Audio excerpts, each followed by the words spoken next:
John Williams peaked at Star Wars. Oh my God. Everyone boo this man.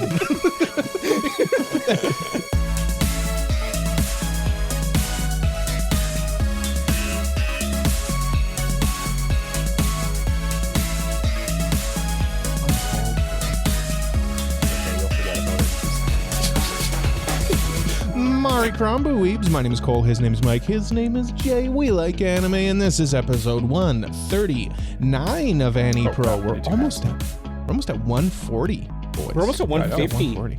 We're almost at 150. Yeah, that's baby steps. Baby steps. Yeah. On this week's episode, it is time to just take a big old dive, like an Olympic-sized dive. Mm-hmm. Dive. Olympics? Okay, I thought you were saying dookie for some reason. Big old dookie. That's what I thought you were going to say. Big old dive. Big old dive into the mailbag. We requested many mailbag questions. We have many mailbag questions.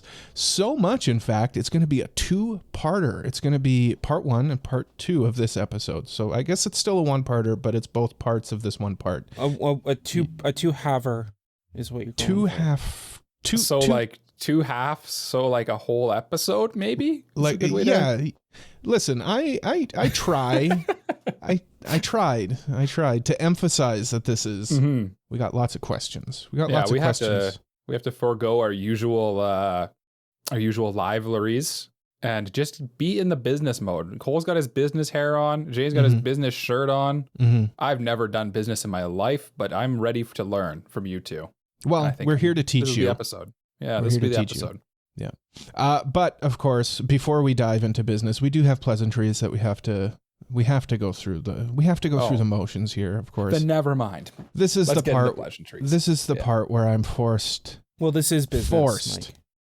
Forced to talk to you guys about how it's going. How have you been this week? It's been such a long time since I've seen you both. Yeah, it's been. Tell me about your life, Jay. Forever. I can't even fathom how long it's been since I last saw both Mike and Cole.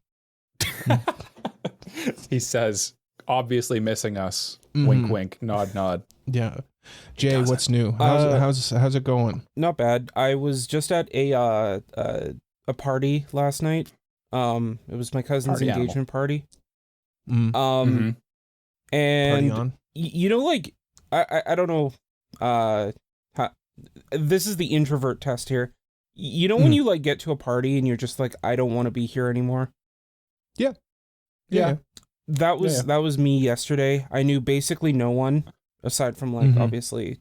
Oh, those are the worst. My family, but then there was the groom's side of the family and my cousin's friends. Knew none of them, and like you have no in with them because it's like, well, I'm a cousin. I'm not like a brother or a.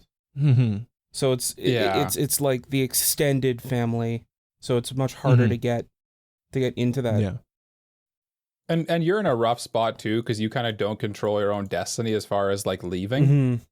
So you're kind of stuck there. Whereas that's the type of party that I would appear at, drop off the gift, say hi, say congratulations, eat some of their free food, and then just kind of do the Irish goodbye. You kind of just disappear at one point. Yeah, that's very important. You don't really know anybody. No one's going to notice you left. They're going to notice you said hi, and then that's all they care about. Yeah. That's a very important point, Mike, you made. Eat their food. That's...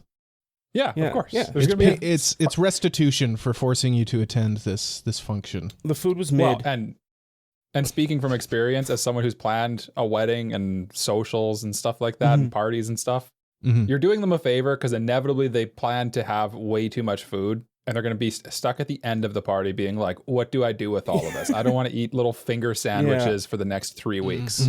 Was it after your social or after Nugdeep's social where we each got like trays of cold cuts? I believe both. And socials are highly local to us. So a social is basically like an engagement party sort of fundraiser thing. Kind of. It's like a fundraising thing. Yeah. Just think of it as a big party. Yeah. We've talked about them before. Yeah, it is a very region specific thing that we do, which I don't understand why other places don't do them. It just makes sense. I know. Weddings are super expensive. The fundraising social is like kind of key in it, actually, honestly. And honestly, I look back as fondly on that party, like the fundraising social, as much as the actual wedding almost. Like The it was reception. just as fun. Yeah. Yeah. Socials are fun. If you're ever around here, look for a social. Good times. If you ever Good find times. yourself in this random neck of the woods at one random point in your life, find a random social and crash it. You get like drink tickets. Everyone's drinking, having a good time. There's a prizes to give out, free food. All these people that you actually sort of know a lot of them because it's a lot of a family and like friends that it's all the same circle of people. Mm-hmm. So it's just an excuse to have a good party, honestly. I think it's a great time. Yeah. They are. But yes, Jay, I do sympathize with you. It's a lot better than an engagement party because an engagement party is kind of stuffy. You're in a house. Yeah. It's not fun. So we were outside. There was a tent. Well, yeah, but I like that. Yeah. You're at someone's house. Yeah. Yeah. There's There's no DJ to keep the voices out. There was music. But no DJ. No. How loud was the music? Pretty loud. I could barely hear the person next to me talking to me. Okay, Well, it's almost too loud for a house setting, man. To be fair, we were like pretty close to the speaker, but like still. It was... Jay's standing with his nose to the grill of the speaker. I don't want anyone to talk to me. How can I look as unfriendly as possible? Face the speaker. And Jay, I don't know if it's an introvert thing. I think that's standard. I think that's standard social anxiety stuff. Yeah, like people don't. I don't know. You go to a party, you don't know anybody. It's awkward. It's awkward for anybody. Yeah, I agree. Yeah. So don't feel bad about being awkward. It's funny though because like my entire family on my mom's side, it's my mom's side that was doing the party, is like me. We're all very like awkward about that. So we kind of took over the tent that was set up, and everyone else was kind of outside chatting. Mm-hmm. So we were just like all in the tent talking with ourselves like a clique. Did you chase them all out? Like, no, this is our tent. Get out. You know what? Vocally no, but like we kind of like anyone that walked in like kind of gave off that aura of like get out. I feel like the Gardian family, if I were to walk into the tent looking for like, hey, where's the free fingerling sandwiches? I need to eat them and leave. And all of Gardian's family all stopped talking and stared at me. All stopped talking. All stopped talking, put their feet up on the table. That's like an intimidation tactic. Yeah. Look at the size of these suckers. Yeah, and then then it's like, okay, I'm sorry. These sandwiches are yours. Yeah. No, I agree with you though, Cole. I think that's like the most normal thing. That's the normal reaction to being in a strange situation that's uncomfortable is I want to leave. Yeah. The good thing about socials, even if you don't know anybody, you usually go with friends. So like if the three of us went, at least we'd have each other, the three of us. Yeah. And then Jay and I would just be hanging off of Michael, literally hanging off of him. Yeah, like at the Icon rave. Help me. Help me. Help me. Help the robots. I'm scared. I am scared. Mike, what's new and exciting with you? Well, other than the baby stuff, honestly, not a ton. Yeah, we just had lots of like visitors, people coming to see the baby, and then it's tough because like right now we're in a phase where like she needs to eat every 2 to 3 hours, and if she's hungry, she starts screaming. Yeah. So like it's really we're kind of just stuck at home. The big news probably would be that I finished Bayonetta 1.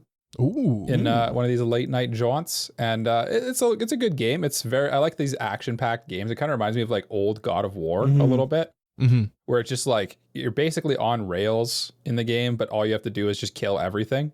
Yeah, and like there's an element of difficulty to older games that I feel like we just don't get anymore. Outside of like Dark Souls are always praised as being like, oh, these games are so hard, and I've never played them, so probably I'm speaking of my butt a little bit here, but. I feel like old games just inherently had this level of difficulty, and like Dark Souls just never stopped being that difficult.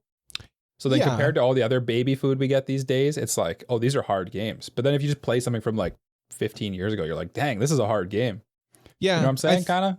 I think From Software even kind of says that, like they do that as a soft homage to old gaming where you don't have a difficulty selector. It's challenging. Old games used to be hard because they weren't long, so that was a way to like pad out the length. And arcade machines. And arcade they wanted machines. quarters. Yeah, where now Dark Souls is something like Dark Souls, a Souls-like, is both long and difficult. So, You really they're dodged that carrying the bullet. torch. They're carrying the torch for that. But I like easy games because I'm a baby. I'm a big baby, and I like easy mode. I 100% get it for sure. But it's nice to be challenged once in a while, I think. Mm-hmm. So like I've played this game and it's been challenging, and then I'm going to literally baby mode game. I'm playing the next game I've already decided is going to be Legends Arceus. I never beat it when it came out. Really? So I'm actually going to play through it. I'm just going to start a new file and play through and beat it. I mean, kind of like every summer, Pokemon Go and all these other Pokemon things kind of just start like creeping into my bloodstream. Something about the vitamin D I get from the sun just translates to my Pokemon fandom just like flaring up. So I'm going to play that next, and look forward to in about 3 months me telling you how that game went. Yeah. I was going to suggest if you want to borrow Elden Ring, I have a physical copy of it. You could borrow. But that'll be much more than 3 months. That will be much longer. Yeah. Yes. And the free price is good, but I'd like to play it on the Steam Deck because then it's portable. I'm a portable gamer. Yeah. That's fair. Yeah. That's fair. I can't help you with that one, but I do have a physical copy for PlayStation 5. Physical copies are beautiful too, and I do have the PlayStation 5 with the disc option. I can put whatever I want in that disc slot. Yeah, he can. Peanut butter, I've seen cheese slice, anything. Other things that start with P. Other things, yeah, like Cole, what's on your mind? What's on my mind? Well, not much is on my mind these days. I've been playing Zenless Zone Zero, the new Hoyoverse game. Yeah. It's good. I'm enjoying it. To be honest, Mike, I'm sorry. I'm probably liking it a little bit more than Honkai at this point. That makes sense. Because you're like a action gamer, I would say. Yeah. So that checks out. Yeah, it's definitely more of a button masher. The criticism of it was like, oh, it's literally just a button masher, just hit square. It is to a certain point, but like it's one of those games where like you get as much as you put into it. If you choose to learn the mechanics of it, you're gonna have a good time, or you can just mash square. It's up to you. I like that because they kind of give you the option where like you could easy mode it. But if you want to learn the mechanics and get like if you want to be really good at it, you kind of have to put a little bit of effort in. I kind of like that. Yeah, I would say like its difficulty is compared to like Breath of the Wild or something like that. It's not necessarily like baby mode easy, but it's definitely not hard either. Yeah, I'm having a good time with it. I got some good characters. It's nice too getting into a game early because like. Barely any of the characters are out, so you can almost get the whole roster right now, and then you start from 100%, and then as characters get dropped, or you just be Cole and you immediately get the character you want, and then every other poll's just gotcha god over there. No, not this time. I did finally get the Shark Girl, who's supposed to be like the best DPS in the game. Gura, but I want Nekomata, who is, of course, a cat girl, and I cannot seem to pull her. But, Mike, you know this about the Hoyoverse games. Like, if you pull 150 times, you can basically select one of these S-ranked characters or 5-star characters. Do you remember that from Honkai? Yeah. No. If you pull, like, there's the pity system, of course. I know the pity system, yeah. Like where if you don't get them on your first 5-star, you're guaranteed to get the banner character on your second 5-star. Yeah.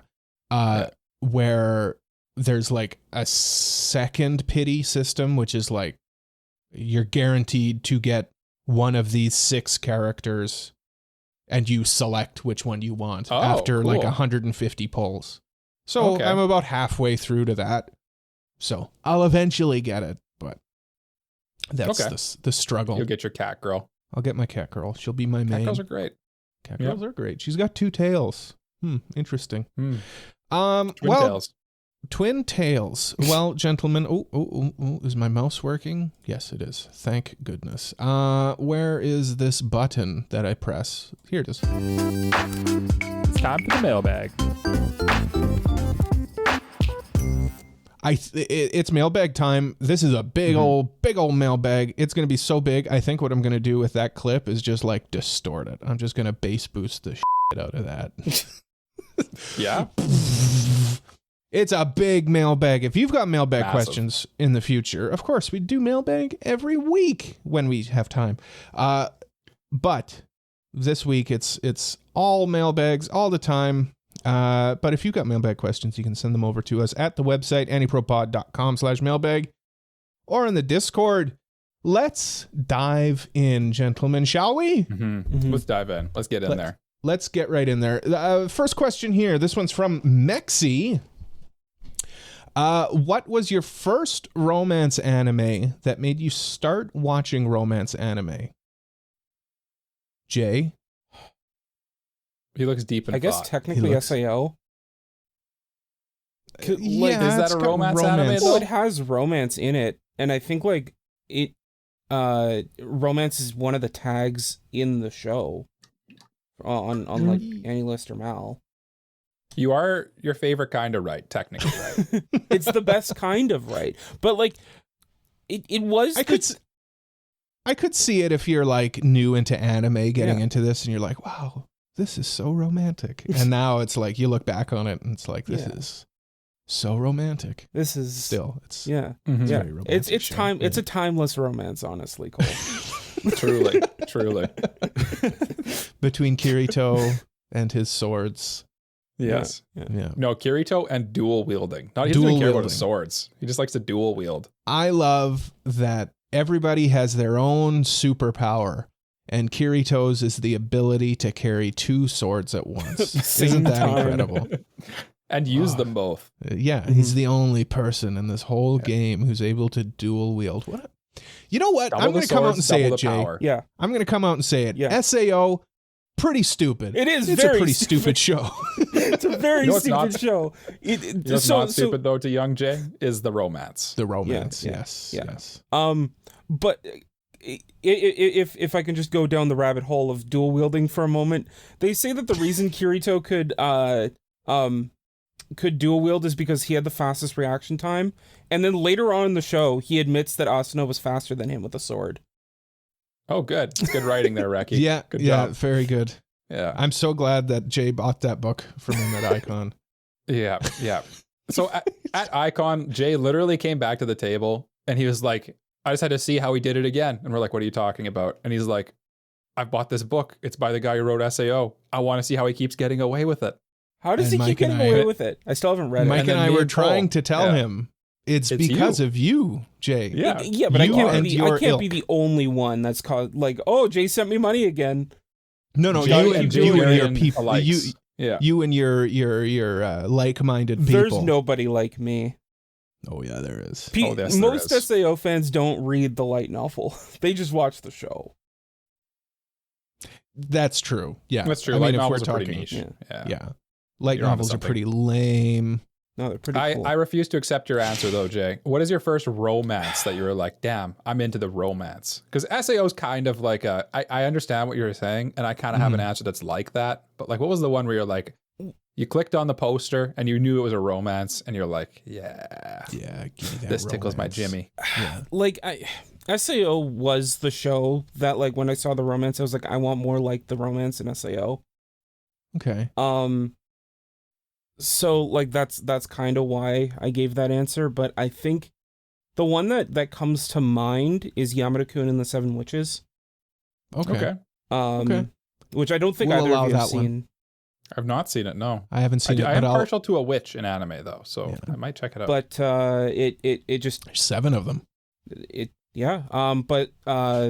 It's obviously a harem show, but like there's an obvious winner in it. And it just worked for young me. I don't know. Yeah. Tickled your jimmies. Yeah. Mike? Well, I have 2 answers. And it's kind of like I have one that's similar in Jay's vibe. And the first answer is probably Inuyasha. Because at its heart, it truly is like a shonen battle anime, sort of. But like the main thing in it was the interactions between Kagome and Inuyasha. And it I always say it's almost like a mix of like shonen and shoujo tropes, kind of, because like it has a female protagonist. The whole thing's really kind of just a romance story between Inuyasha and Kagome. Yeah. That and like some other stuff that happens that's less fun and interesting. So that was the one that kind of made me like think like, oh yeah, I'm kind of into this sort of like lovey-dovey stuff. This is kind of cool. Mhm. And the first anime I remember watching once I got back into anime that I was like, I know that this is a romance show. I know that there's really probably not much else. This is just pure romance. And that was Fruits Basket, the remake. That's pretty late. That's pretty late in your anime watching career. Well, I only started watching anime like again in like 2018 or something, I think. Yeah. Yeah. Okay. Yeah. And we say that's late, but that's 2018 is what, 6 years ago now? Yeah. Yeah. We're just the time. I know. Someone help. Yeah. Help me. Yeah. We lost years of our lives there for a bit, so Yeah. it's fun. But yeah, Fruits Basket. I don't know. It's just I would stand on it being like one of the all-time romance anime period. It is a drama too, more so than anything, and I'm more partial to a drama over just a pure romance. So that really stood out to me a lot. And I just knew the original was really beloved. And like right as the time I was getting back into anime, the Fruits Basket remake was happening. And I was like, oh, cool. Let's check out this. And here I am on an anime podcast. Yeah. That's what got you here. What about sweet Cole? Tell me. That's me. My name's Cole. Hi. Nice to see you. I have an answer. I don't really have caveats to my answer, to be honest. My first like romance show that I watched where I was like, this is it. Give me more. Give me. Mm-hmm. It's one of Jay's favorites. Your Lie in April. Great show. Ooh. Yeah. Great romance. And I remember the ending of it being like, oh yeah, the feels feel hurty, but I love them. Give me more stuff like that. And I've been chasing that dragon ever since, man. I can't find it, man. I really need to rewatch Your Lie in April. Yeah. Honestly, I haven't watched since I first got back. Like when I first really got into anime. Like it was probably right after Fruits Basket, honestly. I'm a little scared to rewatch it because everyone I talk to that has rewatched Your Lie in April says like it's not as good the second time. Yeah, it's what I'm worried about too. Yeah, that's kind of Yeah. Especially like I don't mean to play this card, Jay, but like after watching, the comparisons are there between Your Lie in April and March Comes In Like a Lion, and we know March Comes In Like a Lion is my favorite anime. It's also very boring. And I didn't have that to compare it to at the time. And now I would. And I'd be like, oh, okay, no, this is just not as good. But whatever. I didn't mean it to be a shot, Jay, but you know what? No. Oh, Jay's got his cartridges lined up and ready to fire. There's literally a question in here that has me doing that. So I mean, to be fair, I there is had one. to prepare it. Yeah, there is one. I'm gonna let's move on to the next question. Yeah, this one's from Kratos. This one's a surprise question. Okay. Ooh. Neither of you know it. It's a classic Kratos question for me and Mike. Have we discovered Jay's scheme yet? We have some theories up in the air right now. We're working on them. We're workshopping them. But we haven't solidified anything yet. I'm very curious what your theories are. There hasn't been any like solid proof, but we have uncovered like some behind the scenes stuff where it's like clearly Jay is orchestrating the way that this show is supposed to play out. Like details of the show that you might not think are planned out by Jay and seem like totally random coincidences, in fact, are a Jay organization. That's all I can say. That's all I'll say. The dominoes. We don't want to tip our cards. The dominoes were lined up years ago, and look forward to Mike and I's expose that will be released soon. Episode 195. That's a bonus episode. Just you guys exposing me on Patreon. Yeah, that'll be the next bonus is we just expose all of Jay's crimes. Crimes. You get me arrested.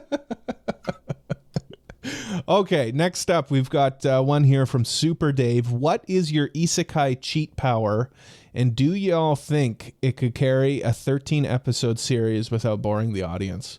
We'll continue in the same order. Jay, what is your answer? This will probably reveal to some people what I'm currently obsessed with, but my isekai superpower is I can bookmark other people's abilities and then use them later on when I need to.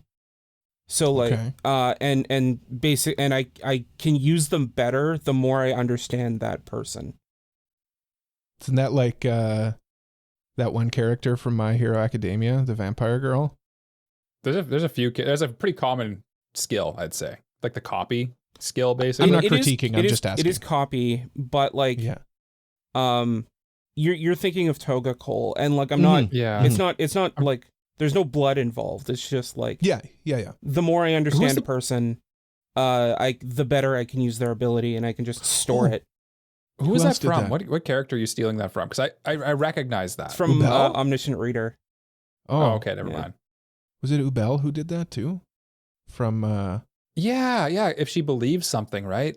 Yeah. Oh, that's something it. Yeah. Like that. Yeah. No, like that. I like that though, Jay, because you're big on like the previous question, the scheming, right? Mm-hmm. Jay likes to understand you. He wants to know all about you. Mm-hmm. And for the second question of like, would this be able to? Sorry, Mike. I carry an episode. Would this be able to carry a 13 episode series?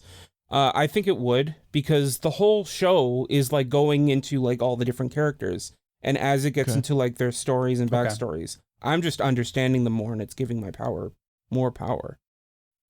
He's getting more powerful. Yeah, he's getting that so much power. Yeah.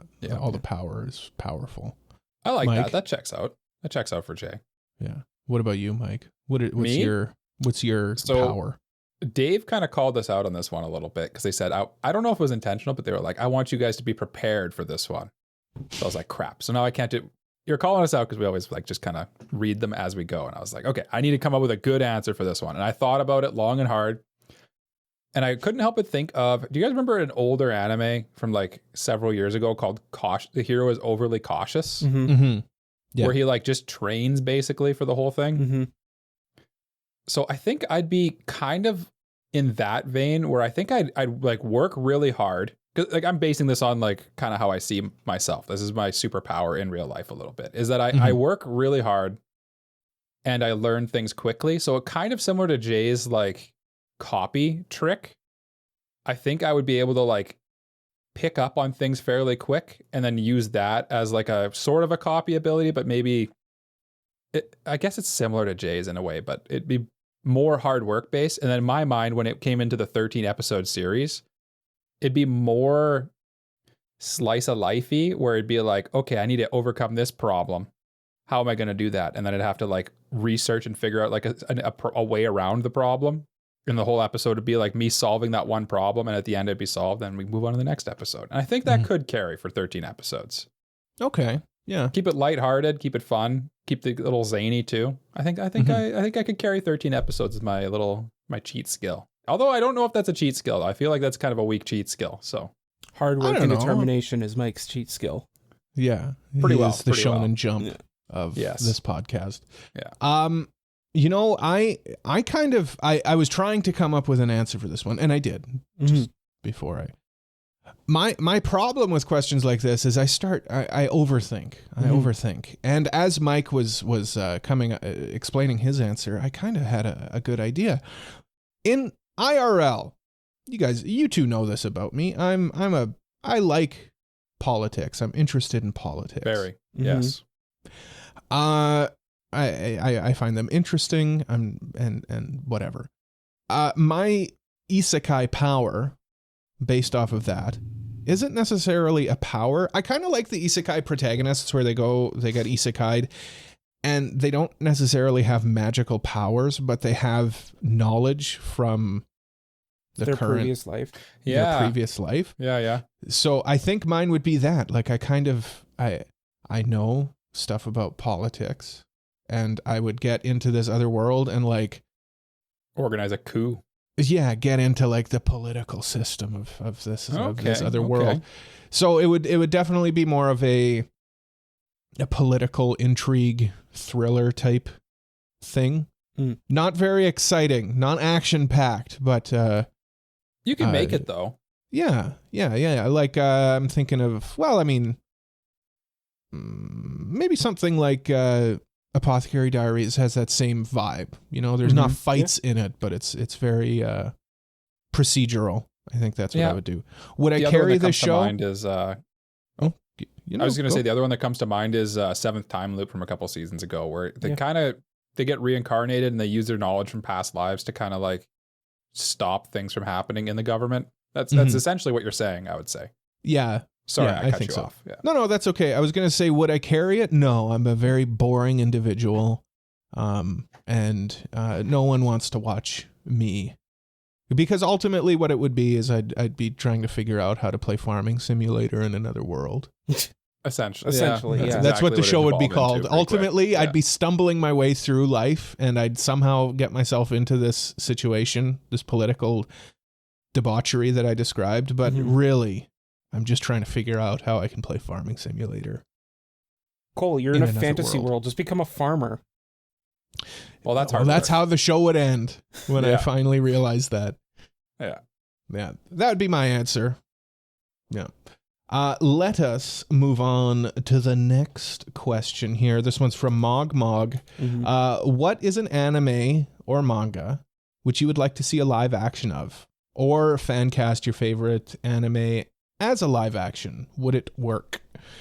Jalen, please. So the obvious answer that I came up for this was Kino's Journey. I think that would be a cool live action. If I were to cast someone, the first thought was Elliot Page as Kino. I think would be neat. Okay. But yeah. Is we're about a half hour into this episode and we got Kino's Journey. So new record. Yep. That was It's been a few episodes since we got a Kino's Journey, I think too. So we're on good path here. Like you should edit in like a clock that's like a running clock since a countdown. Yeah, and then it resets. We'll put it on the bingo card. I think is probably the move. Right? Oh yeah, we do have a bingo card. The bingo card's in works. I'm pretty sure Cole brings up March Comes in Like a Lion more. Oh, it's already on the bingo card. Jace hurt by my comment. Mike, what's your answer to this question? See, this is a tough one because like I'm not one who like engages in fantasy, I guess, very often. Like I don't watch something and be like, okay, I'm gonna theory craft about this. I'm gonna cast it as my I don't know. I'm not a big fan theory type of person. I don't do that myself. I'll read other people's because I find them interesting, but it's just not something I naturally do. So I had to really think about this one. And what I came up with was Naoki Urasawa's Monster. I've always thought would actually make for like honestly, it'd almost be better than an anime to have that as a live action. It's so grounded. It's so like suspenseful and psychological that I just think that there's literally no reason that it wouldn't make for an amazing like Netflix series. I think maybe like a 6-episode Netflix drama. Yeah. 6 hour-long episodes probably have to be. Yeah. But yeah, it would, I could see it being very good. I could see it playing out very well, especially as a live action. You just have to, you'd have to nail the casting of like, Johan. You'd have to nail the casting of Johan. And I think probably the guy would be like Cillian Murphy or someone like that. Someone who gives off like that Hannibal Lecter type vibe a little bit. What's his name from Inglourious Basterds? Brad Pitt? No. The German guy. Oh, yeah. People are screaming. Yeah. Hugo Weaving? No. I know who you're talking about. Anyway, that'd be my pick, would be Monster. And I had a backup too, which would be, I think Vinland Saga would make for a good live action too. Again, because it's kind of like a historical, there's not, the thing with live actions is I think you kind of have to keep it a little more grounded because once you get into some of the anime zaniness, it doesn't translate to real life very well, which is why when you see someone like going, Nico, ni, in real life, it's like, it's cringe. It's cringe, bro. Yeah. But like Vikings killing each other, that's pretty cool. That's not cringe. That's pretty metal. Cool. Yeah. Pretty metal. Christoph Waltz. Oh, yeah. That's I'm not good with names. The face, that I agree. Yeah. I don't know. That's who I would immediately think of. based on that. What's your answer, Cole? For my answer, I like sci-fi. I like space operas. I like big spaceship battles. I went with Legend of the Galactic Heroes. I feel like it's bang or bust with this one. Oh yeah. I think people would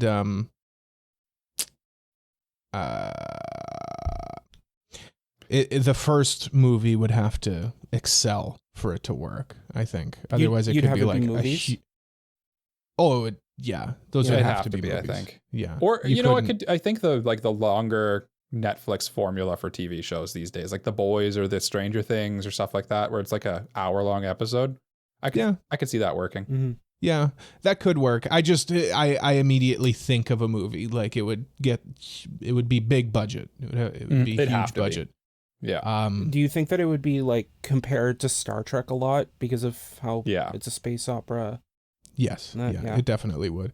I don't know. The cool thing about it is it's like Star Trek meets like World War II politics, where Star Trek is very like aspirational, where this is more you do not want to end up at this point. Mm-hmm. Yeah. It's more dystopian than utopian. Mm-hmm. Yeah.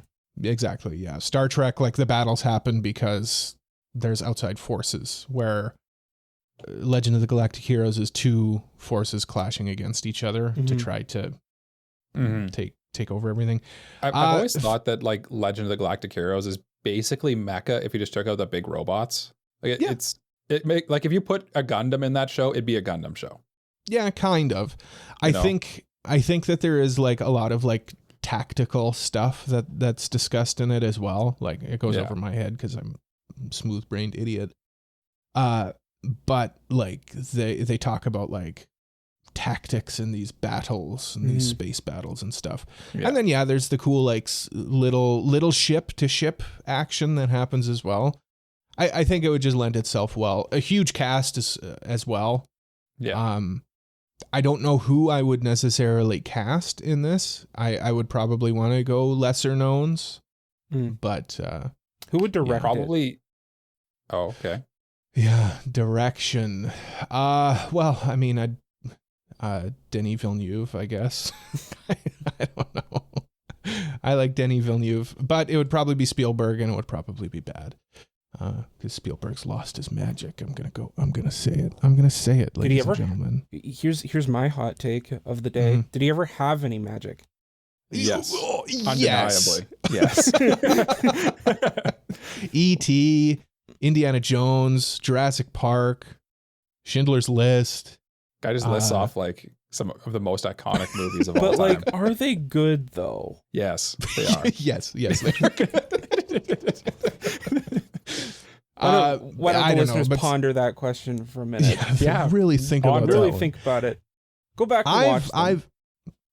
I've said many times Jurassic Park is inarguably a perfect movie. I don't know what you'd change about it. It's beautiful. It's a great movie. Perfect. Yeah. But Spielberg's more recent forays into... you get old and out of touch, especially when you're at the top of your game. You don't listen to people anymore, and you kind of just do your own thing, and then you stop. You just kind of, it turns masturbatory at a certain point where you're just kind of like, I'm really good. Though? I'm just going to do what I want. If he took less from something like Ready Player One and steered more into like Lincoln, I feel like Lincoln was a good modern Spielberg movie. I have not seen a Spielberg movie that came out in the last 10 years or even probably 15. People forget about Lincoln, but that could be Daniel Day-Lewis, who was just like incredible. What a good actor. Yeah. Anyway, good pick though, Cole. Yeah. Thank you. Let's move on. We've got another Kratos question here. Okay. If I could get it on my phone. Is it a secret question or is it one that we prepared for? I'm assuming because he's looking on his phone, it's probably a secret one. It's a secret. There's some secret ones and there's some that we know about. So yeah, it's a secret question. Jay? Yeah. This one's for you. Okay. Uh-oh. Oh God. It's a classic Kratos Is it question. what am I scheming? Jay, what are you scheming? I knew it! Kratos asking this question is, I bet you it's part of Jay's scheme, actually. He's accounted for this. Yeah. Well, I mean, I kind of predicted it. It's almost He as put if I this knew. in Kratos' mind at Icon. It's almost as if I knew. What are you scheming, Jay? Well, I am scheming the answer to this next question. Ooh, good answer. Yeah. Well, I've got another question for you. Let's go back to Mexi here. Okay. I like this question. What is the dumbest reason you had for skipping school growing up? Jalian? I have a very, very dumb answer for this. Okay. So it was raining one day and I had to walk to school. Mm-hmm. For me to walk from my house to school, it's about like an hour's walk. It's a pretty far walk. Pretty far walk. Yeah. And I start walking and I encounter like a wide puddle that I just didn't want to get around, didn't want to walk in the grass because it was all like soggy. So I was like, you know what? I'll try again tomorrow. And I turned around, went home. Good effort. Now important follow-up question. Yeah. How far into your hour journey were you? You know the store next to my house? Yeah. About there. So like 5 minutes? 5 minutes in. Pretty much. Yeah. Nah, not today. Yeah, this not ain't my today. day. I told my friends the next day and they laughed about it for, I think, the rest of the week. See, yeah. I'm kind of envious of you because like in my school days, I did not have a choice. If I could, like, skipping school, I had to get on the bus. And if I wasn't on the bus, it was like, you're getting driven to school. You will go. Yeah, that's true. Yeah. You couldn't really skip. You were either sick or... Yeah. The only way you could skip school is if you like wandered around town, I guess. Yeah. And I did that. That's where I would go with my story is one time, myself and Nug Deep and Cody Bot, a couple other people, I think, wandered off after lunch and just decided not to go back after lunch and just like wandered around the woods near the school, sort of. There's like this like there's this like rock that people go to. It's called Blueberry Rock, and people would just like there's like a hiking trail there, and we just like went there, and I don't even remember what we did. We just kind of wandered around it for some reason. We were just like, I don't feel like going back to school. Let's just go wander around a rock in the woods. Yeah. And that was probably what, like grade 12 at that point, right? 11 or 12. Yeah. Old enough to drive out there because it wasn't in town. Yeah. There might have been darts had. I can't remember, to be honest with you. I can't remember if might have been doobies, cigarettes smoked. involved at that time. Yeah. What about Cole? Well, I skipped school all the time, and I didn't need a reason. I just walked from school home, and then school would call, and then I would delete the message, and then I would make sure that if my mom would come home early, I'd make sure that I'm back at school when she comes home, or I would just wait until she comes home after school. I remember distinctly pulling that and then forgetting that she was off on days. So I'd be like walking home and then I'd see her car in the driveway, and then I'd be like, oh, now Damn what? it. Now I got to go back. Stupid school. So I went back For to school. reference, how far was your school from your house? Oh, very close. Very Okay. close. Like About a as far 2-minute as that walk. store from you, I would say. Yeah. Honestly. Okay. My mom's house is very close to the high school. I do have one story though. I went. Did you guys have? Well, I know Mike did. Like take your kids to work day. Oh, in yeah. grade 9. Yeah. I did, and I went to my dad's work, and he worked at a mine. He worked at a mine. He was a mechanic at the local mine, and the next day I went for lunch at the restaurant where my mom worked at. And I remember trying to get out of school for the afternoon, saying like, I'm so tired. I worked so hard yesterday. And Worked so hard at the mine. she didn't buy it. I had to go to school. And that's when I learned, hey, I could just go home. No one's going to stop me. And then, my grade 12, like 11 and 12, all my absences were horrid. Yeah. Horrible. I was a bad student. For me, it was just grade 11, and I brought this up to you guys, but my performance at grade 11 was drastically hindered by a girl. Yeah. who was like, in hindsight, very interested that's a in different you. girl. Oh, okay. Yeah. Yeah, Jay's the Rizzler, remember? Right. It's a different girl. Yeah. It's a different girl. There were girls I liked, and then girls that apparently liked me. Mm. Mm-hmm. Yeah. So they said Mhm. weird things that were hilarious, like "I love you." Yeah. Sat on my lap. Yeah. Yeah. Totally Classic. hilarious jokes. Yeah. Next question here. This is from Zero's producer Son, friend of the pod. The Deer anime and the Russian one has made me want to watch anime again. Which other shows airing this season should I watch? I'll take a recommendation from each of you and watch it until the end. I'm gonna let Mike go first because Mike, like Jay and I watch a lot of seasonal shows, so Mhm. I feel like Mike should go first, and then Jay and I will pick from the whatever's left over. Oh, okay. Yeah. So like I haven't really watched much this season. I've been pretty preoccupied with like a child. Fair. That's fair. Yeah, Yeah. that's fair.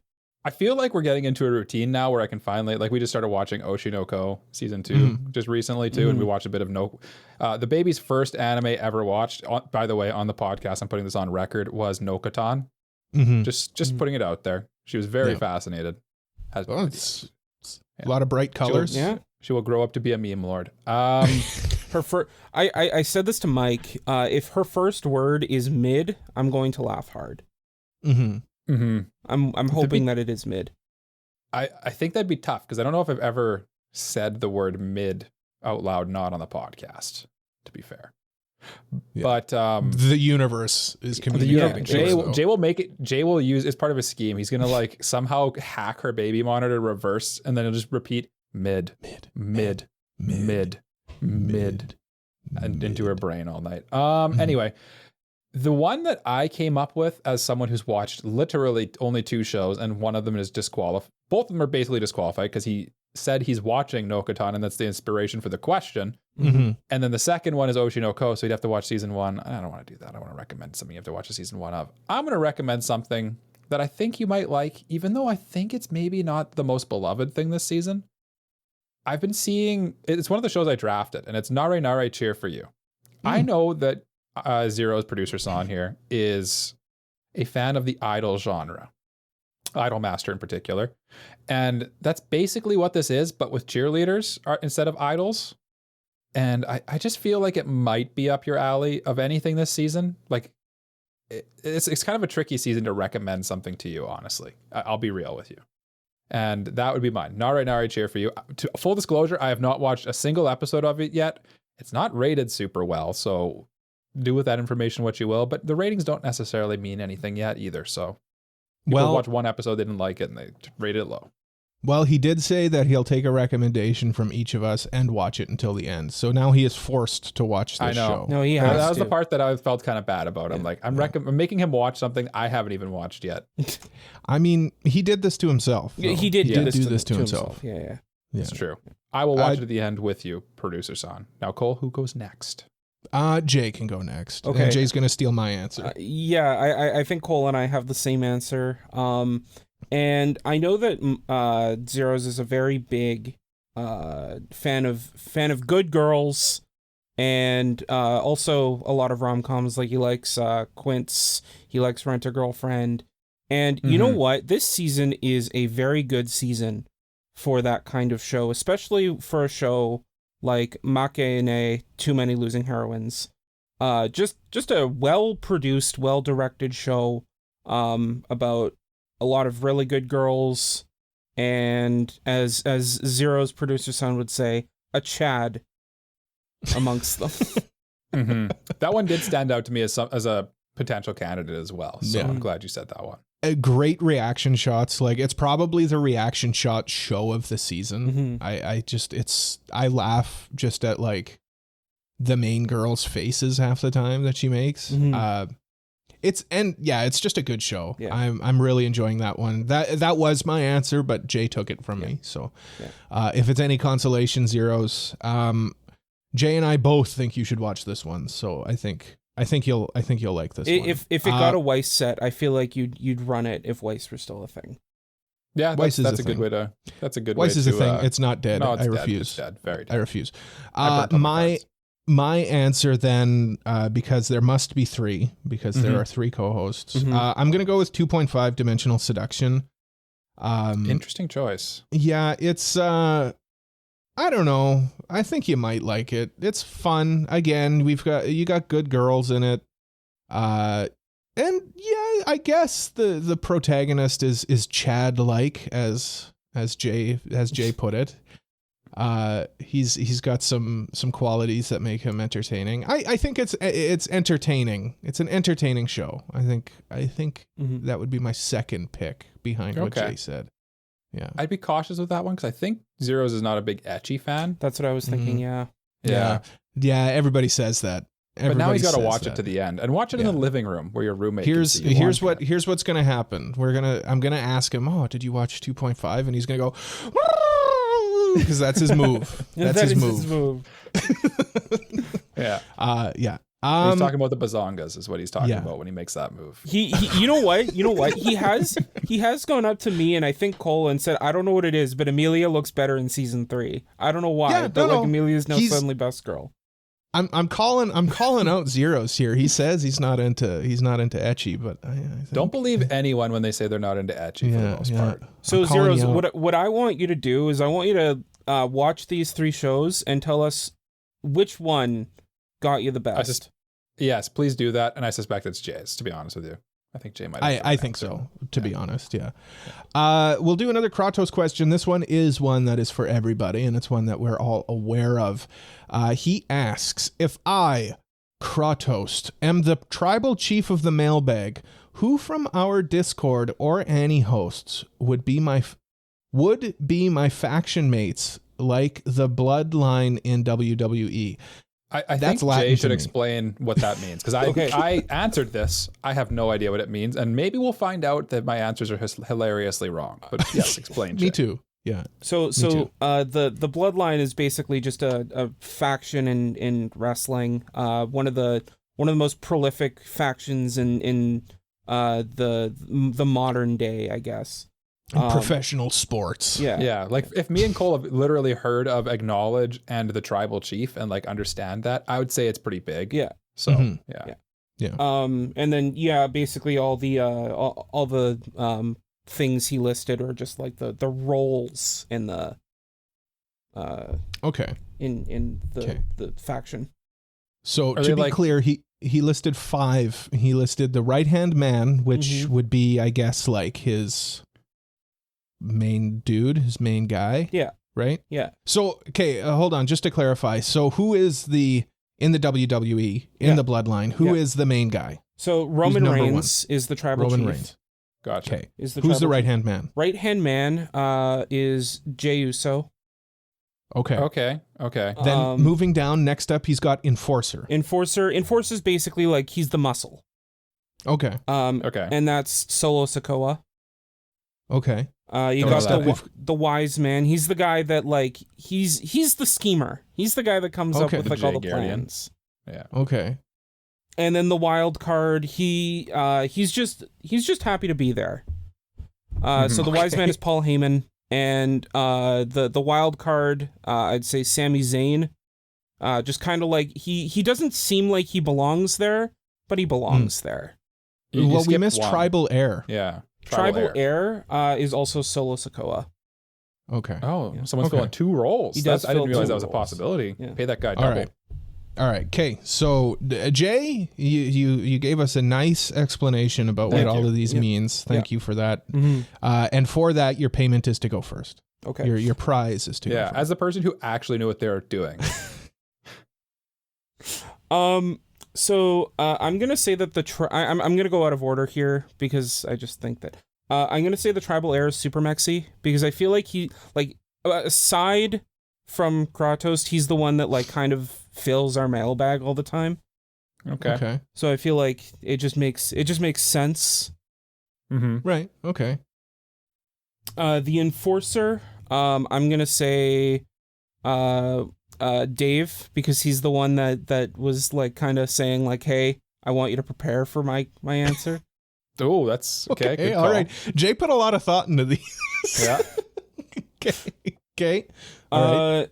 I'm gonna give myself the wise man because Kratos is always saying I'm scheming.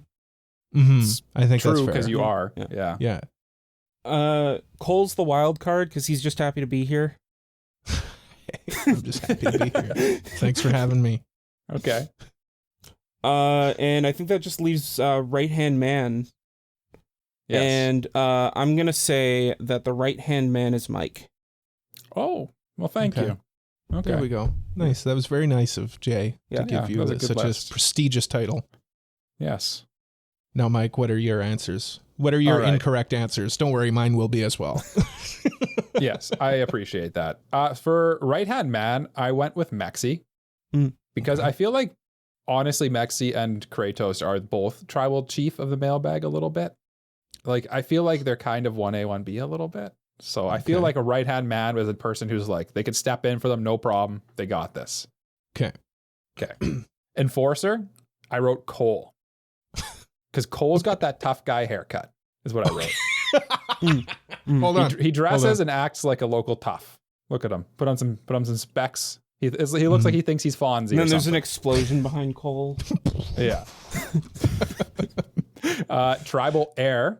I put Mog. Because I feel like they're like the next in line to take over the mailbag. They always put in like really good questions, and I feel bad because they're so good that they require thought. And like we're just a bunch of smooth brain dummies. So like I need to prepare for Mog's questions. So that's why I think they're a good heir to the mailbag. Wise man, no surprise. Put Jay, obviously. Yeah. I wrote scheming and reads everything. You know, very everything. Wise. So it's very wise of you. Also has been watching anime the longest too. So of all three of us. And then for wild card, I put Shazana.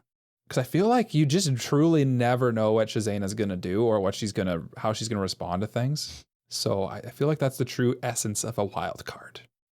Now, Cole. Wild card. Evaluate my takes. I like them. I feel bad because you'll see with mine, I didn't really pick any Discord members because I didn't want to single anybody out and make anybody feel like they weren't I did included. feel bad because I was like, do I go all Discord members or do I include the hosts? I was like, I don't know where to go with this. I really like your wild card take because Shazana is, I don't know what she's doing. You can't nail her down. You have no clue. She doesn't even know what she's doing half the time. No. Enforcer, I mean, hey, yeah, I'm glad that you think of me that way. I'm happy to be the tough guy. You're happy to be here as the tough guy. And yeah, wise man, of course. It's Jay Garritian. It's Garritian. Who else would it be? Yeah.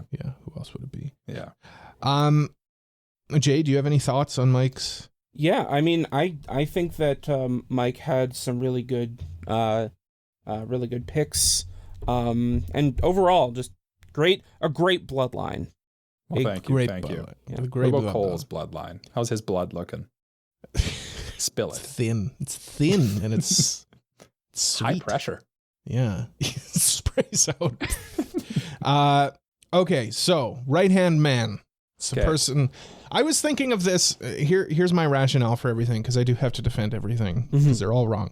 Right-hand man is the hype guy, and who's the guy who always acknowledges our tribal chief? Me. I'm the right-hand man. Okay. Himself is right-hand man. Yeah. Okay. It's gonna be. Hold on. Is this all you, Cole? Are they just all Cole?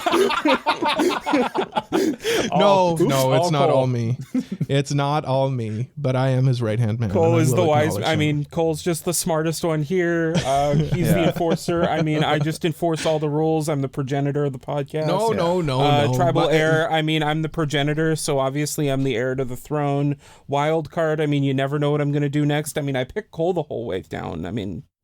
Who could have seen that coming? Who could have seen that coming? No, my enforcer is Mike for the same reasons that he gave me, I guess. Look at him. Look at how tough he looks. Look at this tough guy.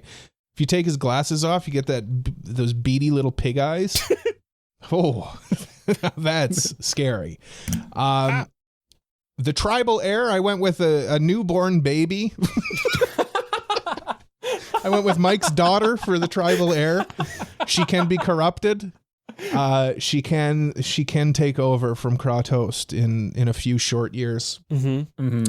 Wise man, I misunderstood the assignment. I just assumed it was the smartest person in the room, so of course I went with myself. I called it. Yeah. Knew that. And the wild card, I went J for wild card, and the reason for that is I thought the wild card was like somebody who's like kind of scheming against the Okay. the bloodline. And Jay fits the wild card actually, kind of. yeah, Jay, like Mike and I gladly acknowledge our tribal chief, but Jay, he never does. He never acknowledges. And I don't know, Maybe I'll hit him with a chair one time. there's something shady. See, about that. that's a wild card maneuver there. I feel like you're Should've the hit him with inside it. man for the other faction.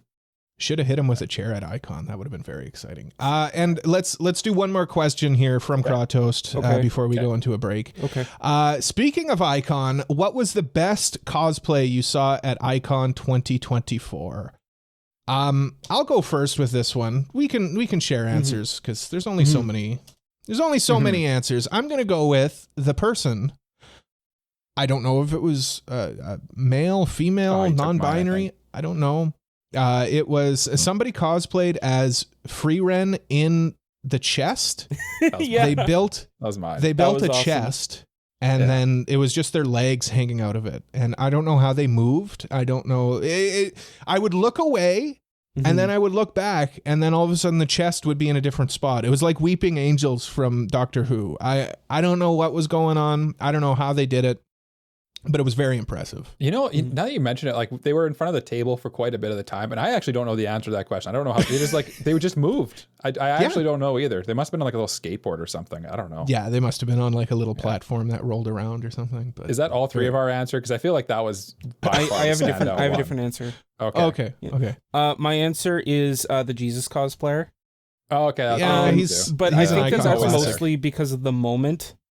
Yeah. Where at the rave he was dancing, and I lean over to Cole and I was like, "Is this how Christianity started?" We should specify there was like a dancing circle and people were jumping in and dancing. It was pretty cool. I've never actually seen that. Yeah, neither have I. Like obviously people who were like in dance groups were getting in and like doing like breakdancing stuff. And then Jesus jumped in and he kind of just jumped around, but everybody lost their mind. It started a Jesus chant. Jesus. Yeah. And then Jay leaned over and he's like, "This is how Christianity started." Yeah, it was very impressive. Yeah, and Mike, yours is also I wrote Freeren's chest. That was probably There's a lot of good Fern cosplayers too. There's a lot of free rank. There was good free rank cosplayers too. There were some good cosplayers, and there was a lot of good like Nico Robin and Nami cosplayers too. This time I found. So those. I do want to say there was one Sasha Browse cosplay. Yes. And you never see Best Girl Sasha cosplayed. It's always Mikasa. So shout out to them. Great job. Yeah. So that we got lots of more questions. So don't go anywhere. You stick around. Don't touch that dial. Don't touch that dial. What are you doing? Stop it. No. Well, I guess you could probably hit skip. Like skip the break, seconds. I guess. Yeah. But why would you want to? There's music. There's music. You got some vibes to listen to. Yeah. Immaculate vibes. Yeah. Anyway, let's go to an break. That's staying in. That burp is staying in. You have no say over that.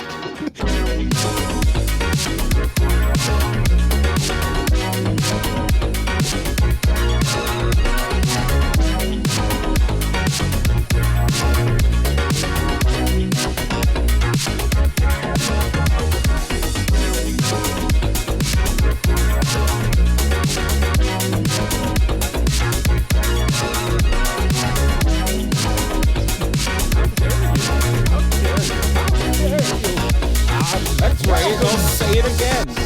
Oh my goodness. Welcome back to AniPro. We've got so many questions here. I can't even keep up with them. Let's get back in. Let's make it a trifecta of Cohosts. Okay. There's two things that I want to do with this. Trifecta of Cohosts. Number 3, Cohosts in a row, because he sent us a lot. He is the tribal chief of the Mailbag. And 2, That first half was just far too polite.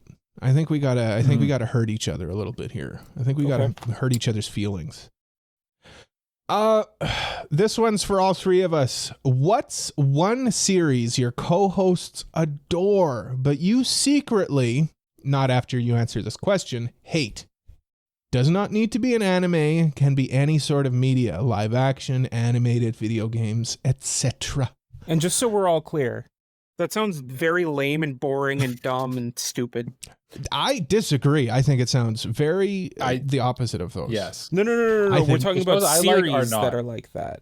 Not the question. Okay. Yeah, he was saying the series that we like that he doesn't are very lame and boring, dumb. And stupid. Okay. I feel like Jay's got to go first on this one as the biggest hater on the podcast, for sure. Yes, absolutely. Okay. Jay's going to say... Go off, King. Go off, King. Yeah. Everything. No, Jay. Start Jay, from the you top have to of the narrow it down. list. You have to narrow it down. Yeah, what are your pet peeves? What do we bring up that we're like, oh, it's so good, but you're just like, that's trash. That's I hate it so mid. much. It's for stinky, poopy babies. I'm gonna go outside the realm of anime here. Okay. What? Because Kratos did say that you can do anything. He did. Okay. Yeah. And I am going to say, because I saw it recently, Jurassic Park's not that good. Jurassic Park's very good. No, it's not. Have you not seen Jurassic Park before recently? No. I saw Jurassic World and I was like, this is stupid. And then I watched Jurassic Park and I was like, this is also stupid. Oh man. Did that in the wrong order, first of all. Yeah. And 1993 Jurassic Park is the only one that matters. Yeah, but I saw Jurassic World in theaters, so I mean, but anyway, it's a good Peter you movie. guys are living off nostalgia. No. Yes. No, we're not. Yes. No. You are. The use of practical and digital effects seamlessly. Effects doesn't make a movie good. No, that's just one of the many elements. You've got Jeff Goldblum, who's of course a tour de force. Yeah. Sam Neill, another tour de force in that movie. You got child actors in it who are actually good and not annoying. You got that scene where the main character threatens to like rip a kid's guts out with a raptor claw. That's sweet. You got that scene where the lawyer runs to the bathroom and they're like, "What's up with him?" And then Jeff Goldblum goes, "When you gotta go, you gotta go." And then he gets Newman getting sprayed on the face. It was just all cringe to me. Don't forget this too. Oh, it doesn't play. No. I got it. Mike. You don't forget this. You've got John Williams' excellent score, like iconic music. John Williams peaked at Star Wars. Oh my god! Everyone boo this man. Jay, I'm gonna this one. Yeah, no. This brought out the hate in me. This. Let me tell you, Sometimes I'm the biggest hater. Like, it's like, is he saying this just to be inflammatory? He could be. But let's go through John Williams' scores since Star Wars. Indiana Jones. No, we need to move on. Jurassic Park, Schindler's List, other stuff as well that I just can't think of right now. The Force theme in Star Wars though, like that's just peak soundtrack right there. I'm not disagreeing. There. Star Wars is okay. From that point of view, yes, John Williams peaked, but I feel like that statement makes it sound like he hasn't done anything worth mentioning since. Yeah, that was the implied message, I think. Oh, it was. But I mean, like, you can't deny that theme is the best thing he's ever done. Indiana Jones is pretty good too. It's pretty good, but unfortunately for John Williams, he scored Star Wars. Yeah, you kind of don't beat that. Yeah, you kind of can't top that one. Anyway, Jake, good job for getting me mad. This is what I needed. And acknowledging that I was right. I'm not maybe about the John Williams things. Jay, as usual, you are technically right. He found one way to get you. Yeah, he found the way to get you to agree with him, and he executed it to perfection. Yeah. Now, what else Mike, do you hate, Jay? Yeah. Oh, okay. Yeah. Oh no. Jay, was that for both of us, or that was for both? Do you have an individual answer for each of us, or I could. I mean, you're gonna say March Comes in Like a Lion. March Comes in Like a Lion was boring. I hate Eren Yeager, and he ruins Attack on Titan. I was gonna say, if we guessed Jay's two answers, that was my guess too. Was Attack on Titan. Yeah. They're just two. That's the two obvious ones. It's our two favorite anime. You have to hate them. He's gotta hate them. Okay, for me, which ones do you guys like that I think are just not great? Or hate? I feel like if I had to give a combined one for you two, it'd be the Fate series. I feel like I don't hate Fate. I just don't get it. I don't find it that intriguing. I don't find it, other than like the fights. Honestly, I don't really care for anything else in Fate. Like the characters don't do anything for me. The world building doesn't do anything for me really. It's just kind of like pretty fights the anime to me. I'll hear that answer. I'll push back and say that you're wrong and stupid and dumb and boring.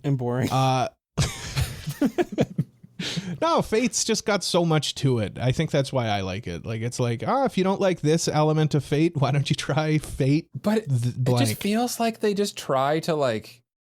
There's too much going on that almost nothing matters anymore. You know what I mean? They matter individually. There's too much stuff. Mike, I think you're approaching Fate with nihilism, which doesn't need to. Maybe I am kind of do tend towards it. You got to approach Fate with optimism. Yeah. Yeah. Individually, Cole, Ghost in the Shell is boring and really like not that great. Honestly, I don't get it at all. It's too slow and boring for me. Really good and fast and exciting. Mike has to pick from the list of things that he doesn't like that I like. What does Jay actually like? That's the thing. I haven't heard Jay praise something in a while. Look behind him. Think here. Quick. Look around. Do you want me to look? Dang, I'm trying to think of what Jay actually likes that I think is bad. I'm just my taste is just that immaculate. I don't want to give you that. I don't want to give you that because you'll be flying if I give you that. Hang on, I'm going to your Annie list. I'm doing the research here. What is a Jay Gardian like? Well, I can pick up and stall for you. Yeah. I'm gonna let everybody in on a little secret. Yeah. I'm not the biggest fan of One Piece. You're not? No, I know. Crucify me. No, One Piece would probably be my answer for both of you. Sorry, my camera is kind of out of focus here. Whatever. I'll be blurry. Oh, there we go. I'm gonna come back in. Yeah. One Piece would be my answer for both of you. I've talked about it many times. But in your guys' defense and in the world's defense, I haven't seen One Piece. It's just everything that I have seen of it is not appealing to me. In the slightest. Cole's gonna get a Berserk experience when he finally digests One Piece and be like, "This is so good." The story has got to be like immaculate for me to enjoy it because I cannot get past how the characters look. Some of the moments in One Piece are just like peerless. Yeah. Yes. Well, yeah, we can get off. I'm excited for the Studio Wit version because it's like, I think it's going to bring it a lot more concise for like people like Cole who just can't do the length. Well, and that's the other thing too, is it's too long. Now, moving on from that. To be honest, like the Venn diagram of all of our tastes are quite overlap quite a lot bit. Of overlap. Yeah. So I do have a tough time finding shows that you guys enjoy that I just don't like, period. What I will say is that I've got a couple shows that I think are overrated or mid, I'll say. And this is going to hurt you both. Okay. You guys ready? Bring it on. Okay. Mike, I'm going to start with you. Okay. Fight Club, it's kind of okay. Okay, yeah. Oh, okay. Yeah. Yeah, I don't know. Fight Club to me, like I get the messaging in it, and there's just other stuff that says the same message that I think is more enjoyable to me. I would ask you what else spreads that message, because I feel like the thing with Fight Club is it's one of the most misinterpreted movies. What, anti-capitalism? There's many anti-capitalist movies. I can't think of them. That's right not now, the only message, though. But no, yes, I hear what you're saying. But also, you need to understand that the first rule of Fight Club is you don't talk about Fight Club. That's why we're not going to talk about it anymore, and we're going to move on to Jay's. Okay. Jay, this one will hurt you because you have had it behind you. I don't see it behind you right now, but oh, hold on. Because I'm on the wrong page.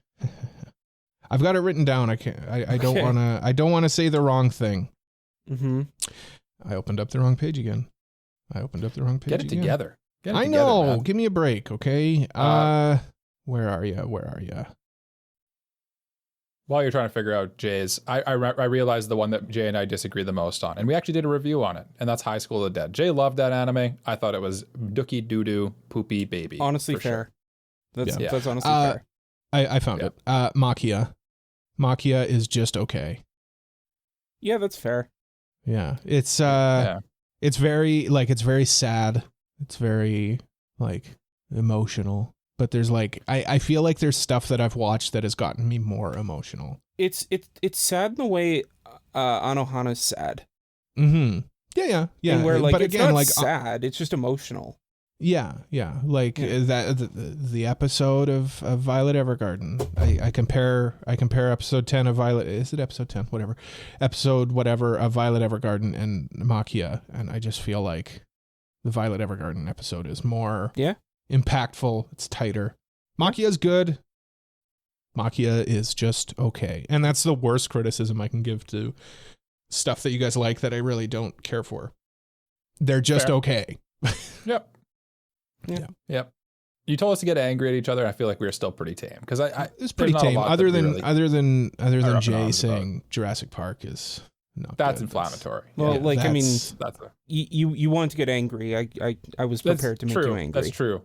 Yeah, and if you're in the Discord, just comment whether or not Jurassic Park is one of the best movies of all time or not. I'm curious. Yeah. You guys Mike, massively overrate Jurassic Park. I don't think we do. Oh no. Sorry. Oh, I was going to ask another Kratos question, but then I realized that would be 4 in a row, and that's just a trifecta. Too much. That's let's go with one that was submitted on our website. This one's from Mike is a man of the people. Mm-hmm. Okay. That's blasphemy. What's just upcoming? factual. What upcoming video game are you most excited to come out? Jay, you're a video game boy. Yeah. So mine's probably going to be an out of pocket one, and people are going to look at me like, "What?" Nekopara 6. No. The game I'm most hyped for is Fantasian on Switch. Okay. I love JRPGs, and I was upset that Hironobu Sakaguchi's latest endeavor was only released on Apple Arcade. They finally are putting it on actual human consoles.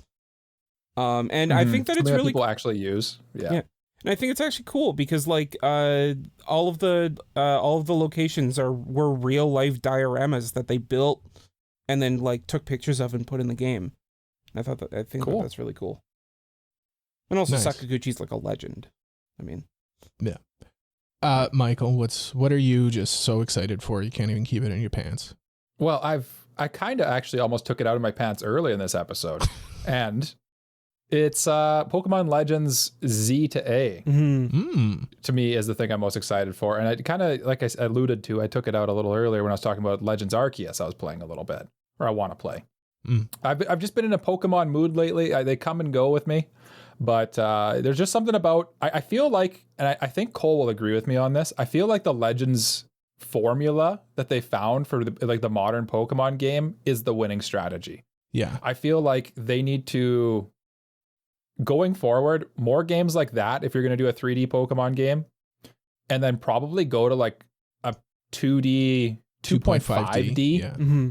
for the main games, and then I think that's just how it'll work way better. And I'm hoping that's the formula going forward, and we'll see. We'll see, because Scarlet and Violet was a buggy mess, and it looks terrible, and it makes me sad because I can't play it because it makes me so angry to play it. If they did like that HD 2D style, like they do like Octopath Traveler or the Dragon Quest 3 remake, that would be amazing. I think of Zelda, like the most recent 2.5 Zelda games, Link's Awakening, the upcoming one where you play as Zelda.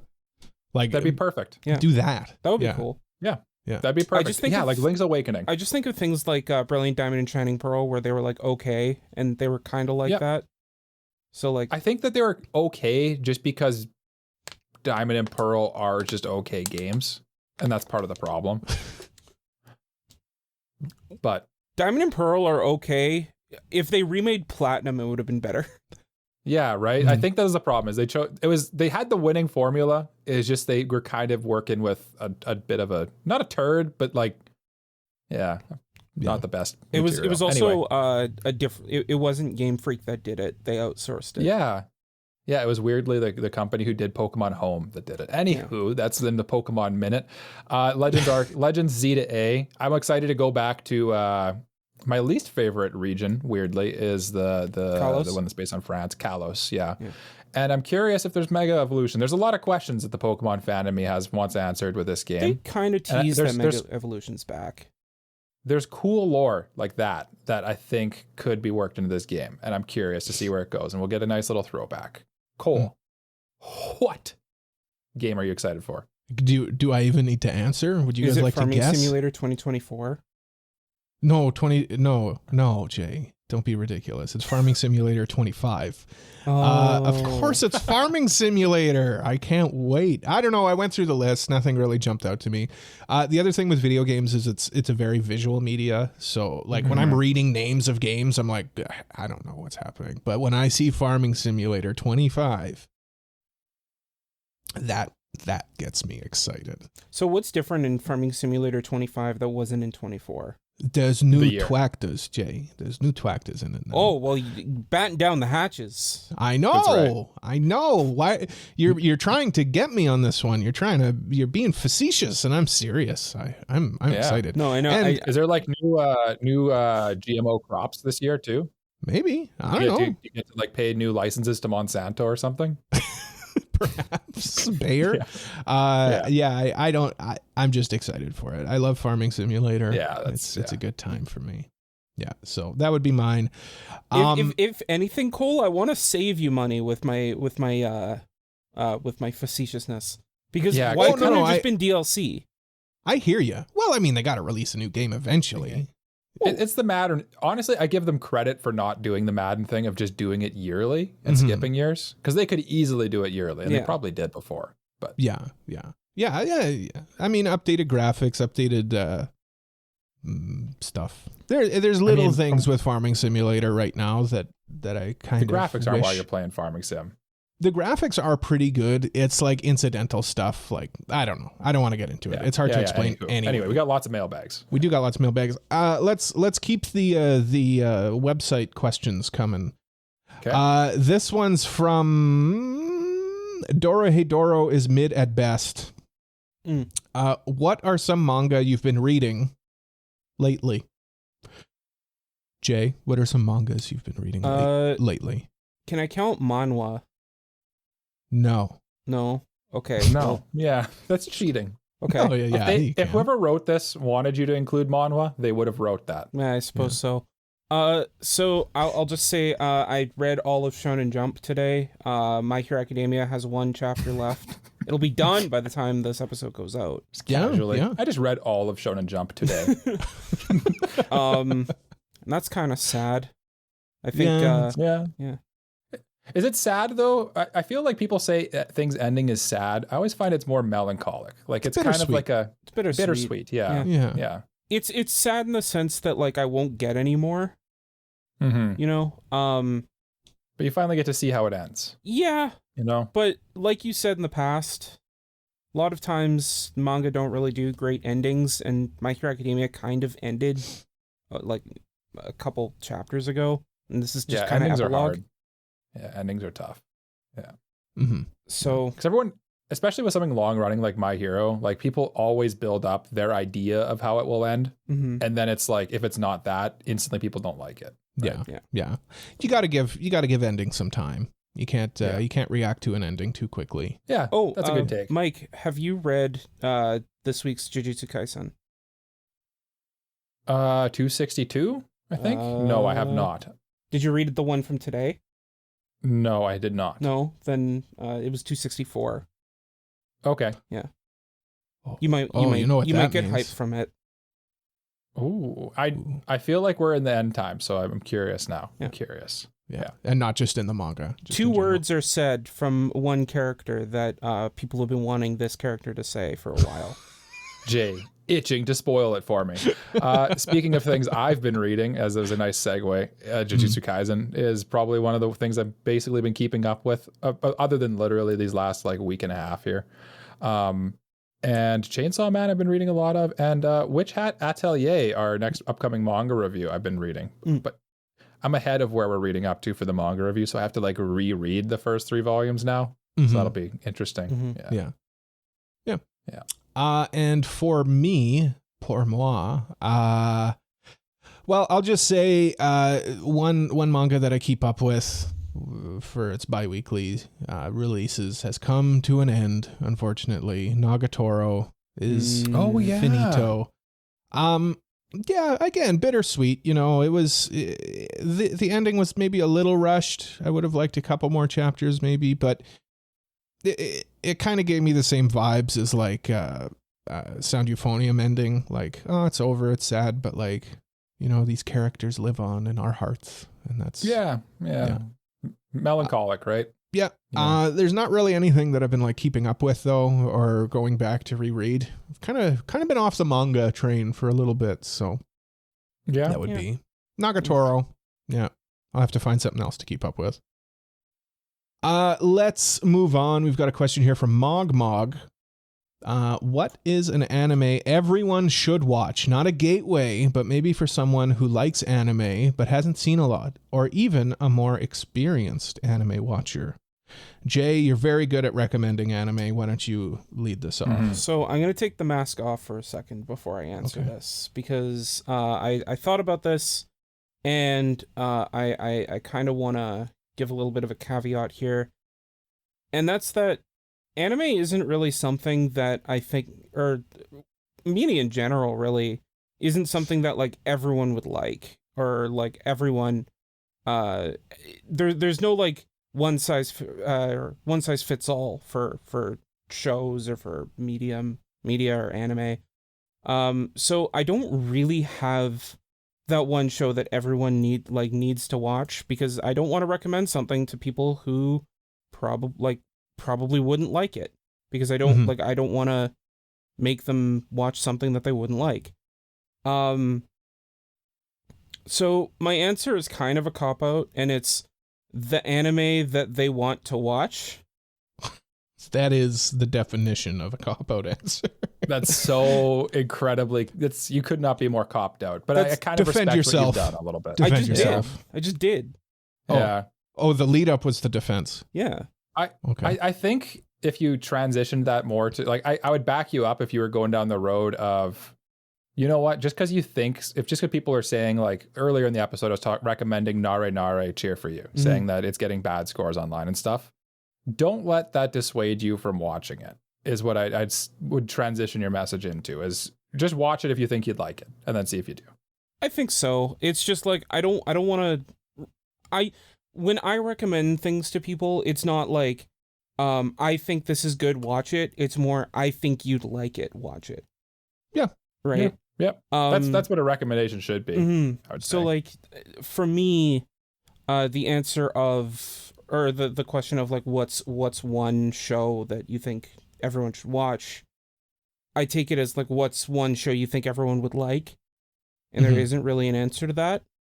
Yeah. Yeah, okay. That's fair. Mask On. Kino's Journey.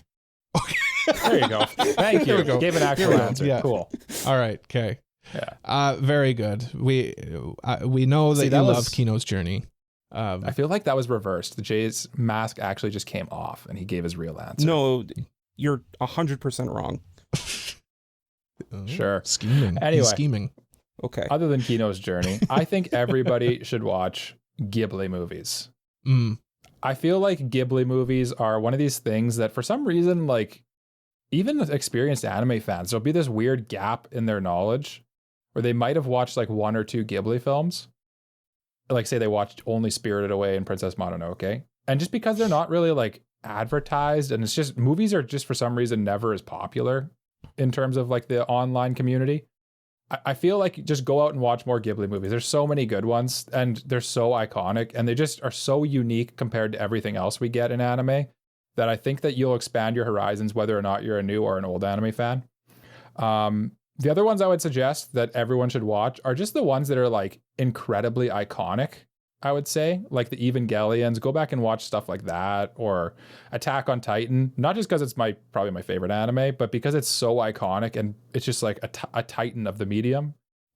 Fate, stuff, like the big shows that JoJo's, that all the memes come out about and stuff. And when you walk around a con, you see people cosplaying as. Just go watch those shows. Decide if you like them or not. That's totally a different thing. But I think it's good to have a bit of background knowledge just to kind of feel the community a bit better, I'd say. Yeah. That would be the big thing with that answer is like, if you want to get into the anime community, you got to watch like the classics.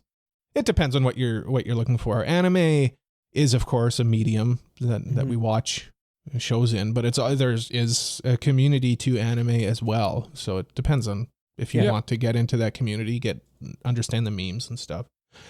My answer is probably more on the like experienced anime watcher, because I don't know if like a new anime watcher or somebody who hasn't seen a lot would like it, but I feel like there's so much to this show that it does well. Like it's borderline a perfect show, and that would be Steins Gate. That's another one that I would, the drama of it, the interesting, like it's there's definitely sci-fi to it, of course, but like it's not like laser guns and stuff. Like it's kind of more like sci-fi conspiratorial. Like it's such a good grounded. show. It's grounded. It's like a grounded sci-fi, and it doesn't lead into those sci-fi tropes too much. The sci-fi elements of it are explained and make sense in the show, and they're not like used as a crutch. Everything makes sense in it. It's that would be my answer. Steins Gate. Do you guys have thoughts on that one? Or I would include that in my list of like iconic anime. I would say. Yeah, I think it's a good recommendation. I think that if you're going to watch Steins Gate, keep an open mind with it, because like both Mike and Cole have said in the past, it starts off pretty slow, but it picks up by the second half near the end. And that is kind of the part of the show that everyone thinks about and talks about when they say it's fantastic. Yeah, there's definitely a caveat, like Jay said. It's you got to give it its 7 episodes. Everything, of course. But yes, I agree with Jay. That one you do need to keep that in mind. Yeah. I've got another question here. It's from John, JAWN. Would any of you consider creating an OnlyFans? OF. No, but I think Cole would. Okay. Mike, would you? Who's saying I don't have one already? Look on the internet. John, I'll just send you my feet pics. Yeah, well, you don't need to, because I've secretly been taking feet peeks of Jay. Don't worry. Oh, I know. Pics of Jay. I know. I see you do it every time. Oh, so it's not secret. Okay, No. good. It's like he found out when he was looking at your phone at Icon. I saw like going through it. rows and rows of my feet pics, and I was like, Cole, why do you have so many pictures of my feet on your phone? Then I said OnlyFans. That's and then you also said, Jay, stop looking at my phone. Exactly. How did you open this? That's how we fund the podcast. Actually, is our secret Jay's feet OnlyFans that we have. Yeah. He just doesn't know about Jay it yet. Gardian. Yeah. Okay, Kratost, kind of going off of what the previous question before John's was, for everyone, worst gateway anime you can watch. I'll lead off this one. Oh, okay, Boku no Pico. Jay, you'll really like my answer. Lucky Star is my answer. I feel like that would be a horrible gateway anime. It is. I like Lucky Star, but you need to be like in anime. Thank you. You need to be like in the anime culture to understand how, like, to be like, it's so cutesy, but like not. It's very annoying. It's a very annoying show. It's so cringy. It's so anime that it's kind of a tough first watch. Yeah. Is kind of how I describe that. Yeah. I enjoy Lucky Star. I know Jay doesn't. But it's good. I like it'd be like getting into drugs by just doing like black tar heroin. You know, like that. You don't go for like the most extreme stuff at the start, and that Yeah. Lucky Star is pretty extreme. Yeah. So that would be. Jay, are you going with Boku no Pico? Is that your answer? I mean, like that's the obvious answer. Yeah. But and the reason I kind of want to champion this stance is because Champion Boku no Pico. Yeah. Mhm. everyone Jay, will Giardian, always Boku no jokingly Pico- say Pico champion. everyone will always say watch Boku no Pico to like people who are like, well, give me some anime recommendations. It's like a joke. Yeah. But Yeah. look, it's a joke. Stop. Like, don't watch it. It's not not funny. good. It's not good. It's not funny. not funny. It's not Stop funny. It's also not a great it. joke. It's been said too many times. It's at this point. way overdone. But like, Yeah. seriously, don't do this to yourself. Stop Don't do it. it to yourself. Stop. Stop. Get some help. Get some help. Mike. Nice.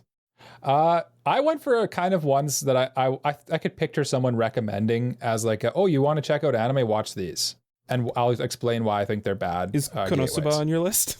No, that would probably be one of them though. I went with Gintama and Dragon Ball, specifically Z I wrote, because I could just see a world where someone recommends either of those to someone saying, oh, you know what? If you want to check out anime, watch either of these shows. And the problem with Gintama is that it's so meta that I think Yeah. a lot of it would probably only land for someone who's already like familiar with anime tropes and anime isms. Like it's so self-referential to anime as a whole that I think it just wouldn't land for as a gateway anime. And I know you guys compare it often to like anime Simpsons, but the thing about Simpsons is like it references pop culture broadly. Yeah. Whereas Gintama does that, but it also really references pretty niche stuff in anime. So I think it'd be a tough gateway. Yeah. I would agree. That's similar to the Lucky Star take. Like it's very it's a the little humor is too anime. Yeah. And then my second one, Dragon Ball Z. I think while it was a huge gateway for a lot of people at a time, I think it's just kind of too dated at this point that I just don't know that if I recommend the kid on the street who comes up to me and asks me, Mike Sama, what anime should I watch? I'm thinking about checking it out. And I tell them Dragon Ball Z and they're like 7 episodes into Goku powering up to fight Frieza.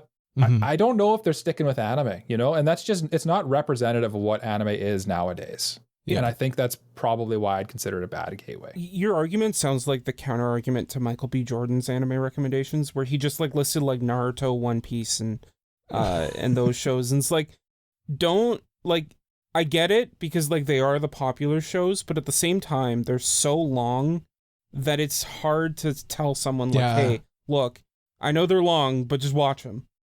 Yeah. I still think Naruto stands up as a good gateway, but I know what you're saying. I agree with you, Jay. But like, as someone's first, it's like 700 plus episodes is a lot to commit to when you have no idea what anime is. Yeah, there's a lot of good shorter shows that I would recommend before those long ones.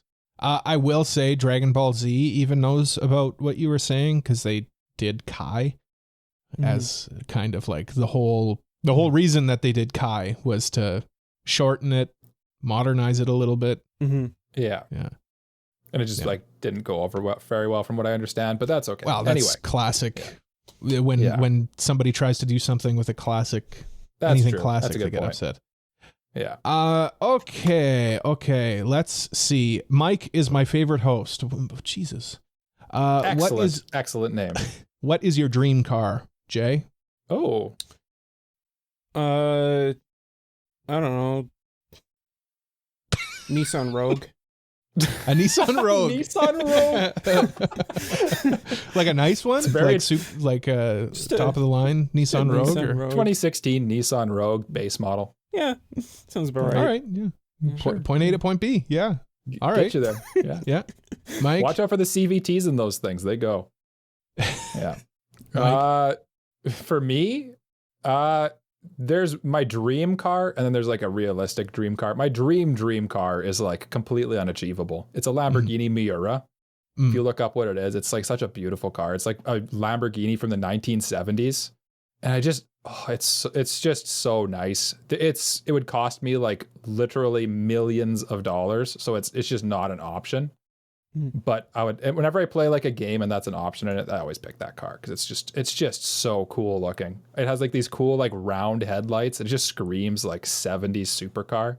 I don't know. It's got so much personality.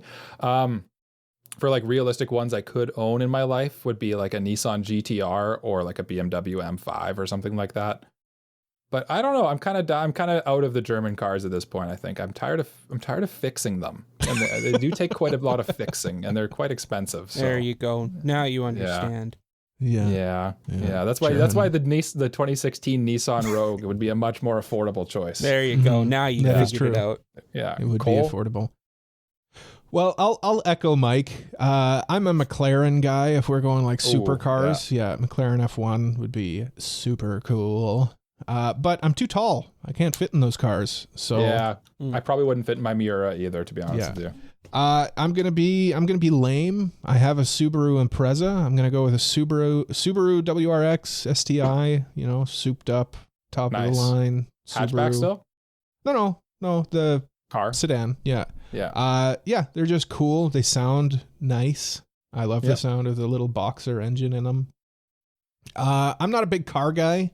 But I like Subarus. Yeah, I like my Subis. It's a good choice. Yeah, it's a classic for a reason. Another classic that I would also love is a Mazda Miata. The little those things are sweet, and they're so memey right now too. I know. Yeah, they're great. It's like what are those little trucks? Those little tiny trucks. K trucks. Yeah, those trucks. Those are. I love one of those too. Like if I ever had when I own like property at some point, I'm gonna have that as my like driving around the farm vehicle. It's gonna be sweet. All right. Here's Mike. This one. Oh, okay. This one's from Mike's child. Can you feed me? I'm hungry. Very interesting because you don't know how to speak or even like smile yet. But she's doing well. No, I cannot because that is 100% Shazena's job, and I am not physically capable of feeding you at this point. Okay. So sorry, but no. That could also be my cat masquerading as your child. Okay. He is also hungry and wants to know if I can feed him. But it's no, just I already gave you food. I mean, it could be like one of our listeners masquerading as Mike's child. Masquerading as my cat, masquerading as Mike's child. Yeah, maybe they're hungry. Yeah. I hope you find what you're looking for. Yeah. I hope you find the droids you're looking for. Yeah. Next one. You're looking for. Yeah, we've got one from Mexi here. What's been your favorite new anime of 2024? New anime of 2024, Jay. The one that came to mind when I was thinking about this question was Shoshimin. It's just like well-directed, well-produced show. I love how it's in widescreen format. Such an interesting idea. And the direction of it, like I was saying, how they use they put the characters in the shoes of the people that were doing what became the mystery was such an interesting idea. And also just well written. Mm-hmm. Yeah, it's been good. I've been enjoying the little bit I've been able to watch. Yeah. Mike, what about you? For me, the two that really stood out to me were Kaiju number 8, just because it's like so well produced and just like it's like the perfect shonen action show in my opinion, where like enough happens every episode that keeps me interested. It looks incredible. The characters are all super interesting. The fights are good. It's solid. And then the other one would be Delicious in Dungeon, just because I'm a Trigger stan, I would say. Yeah. And I just really enjoyed it a lot. And so I'm excited to see where it goes. Yeah. Nice. Nicole? For me, I was going to say Dead Demons, Dead Destruction. But I feel like it's not done. Like I haven't seen it to completion yet. So it's tough to give it to something you haven't finished yet. On the completely other end of the spectrum, the show, I was going through the shows that I've watched to completion. And I'm going off the deep end here, boys. Gushing over Magical Girls has probably been the most fun I've had watching anime this season, this year so far. Yeah. I feel like you haven't got hyped for something like that, anything like that since. So yeah, that checks out. Yeah. Like, of course, I'm specifying new anime this season. Like, Sound Euphonium ended this year. Mushoku and I think Tensei was Mushoku fantastic. Tensei. Like, there's been really good shows, but for the new anime that got me hyped so far this year, Gushing Over Magical Girls, I just had a blast watching. It was a lot of fun. Okay, Mike, when is your child going to replace Cole on the podcast? This one's from Kratos. Okay, this is in 7,992 days is the scheduled replacement. Okay, very good. Yeah. And off of that, unfortunate yeah, leaving the pod. Off of that, I've got a question here from Kratos as well. For me specifically, when am I replacing Jay with a cardboard cutout of Jay with a soundboard? It's happened. It happened weeks ago. Weeks ago. It happened weeks ago, and you guys haven't noticed, and that's kind of disappointing on you guys, to be honest. Jay will be back next week, though. Real Jay. Or will it just be the cardboard cutout? Will he? Find out next week. The scheme has come to fruition. Next question's from Mogmog. What is your favorite tie-in or crossover? I'm standing Stray Kids right now, and they have a new song with a video featuring Deadpool and Wolverine. Interesting question, Jay. Was there any like tie-ins or crossovers that got you excited or that make you think fondly on? I don't know about excited, but like it definitely made me watch the other show. And just I'm gonna use anime to answer this, and that was the crossover between Gintama and Sket Dance. I had no idea what Sket Dance was before this crossover. And after watching the crossover, I immediately added it to my watch list and watched it, and it was a really good show. So is it an anime? Yeah, they're both anime. Sket Dance? And I've that's never heard of that one. Dance? Sket Dance. SKET. Skeet Dance. Yeah. Sket. Yeah. Interesting. Okay. Mike? I wanted to just shout out the Stray Kids love, because the whole like Stray Kids and specifically Felix and Bang-chan hanging out with like Ryan Reynolds and Huge Jacked Man has been like super entertaining to watch, because they're just like clearly just like friends. Like they're just friends. They're just hanging out, and like apparently Ryan Reynolds really wanted to get all of like the Stray Kids into this new Deadpool movie. But then like the producer was like, there's like 8 of them. How would that work? We can't fit them all on screen. We cannot physically do that. And anyway, so I'm enjoying that crossover. That's kind of a funny one. As far as like more into the weeby subculture, I really enjoyed the Gundam Hello Kitty collab that happened a couple of years back, because it's just like such a random. I do enjoy Sanrio stuff actually, and I do enjoy Gundam stuff, and it's just like the most unexpected of collaborations is Gundam and Hello Kitty. But it kind of works in a weird way, and I enjoyed it, so that would be mine. Hello Kitty loves doing collaborations with stuff. Remember McDonald's recently had the Yu-Gi-Oh! Hello Kitty stuff? Oh, yeah. Yeah. I'm going to go with one from when I was just a wee lad in the 90s. No one's going to remember this except for me. The Burger King McDonald's gold Pokemon cards. No. No, those were an investment though. I'm going to retire on mine. Close, but it was the Pepsi and Star Wars Episode 1 tie-in. You used to get cans with the characters on them, and then they would have like little like information about the characters on them. I collected them as a kid, and yeah, I don't know. It's just there was so much like interesting collaboration with like the prequel era Star Wars. The other one was Episode 3 with Burger King. Yeah. Now weeby stuff, like the shoes always get me. Like anime shoes. So like I've got a pair of the Naruto Nike. What are they? I can't remember. They're orange. Yeah. I got a pair of those. The recent Crocs, Gundam Crocs, are funny to me. All of the Gundam shoes generally are cool too. Yeah, they're pretty cool. The colors just lend themselves well to cool shoes. Yeah, shoes and anime. Yeah, cool. You're a shoe guy, right? I also am fond of Uniqlo. Uniqlo has good collabs as well. Yeah. When they're good. There's no good ones right now. They're doing a One Piece collab. They're doing One Piece. Yeah. Yucky. Yuck. Questionable. Kratos has got another question here. Have you played NCAA 25? FYI, it's great. Jay, have you played Kratos or is this Mexi? Oh, I'm sorry, Mexi. I'm sorry, Mexi. Okay, I was going to say, I don't think Kratos likes football. I haven't. Jay, you haven't played NCAA 25? No, I don't watch football. Interesting. Yeah. What about college football? Nope. I just know that the Chiefs and the Rams are playing in the Super Bowl, and that's about it. Okay. It's interesting. Okay. Mike, have you Cole? played NCAA 25? I have not.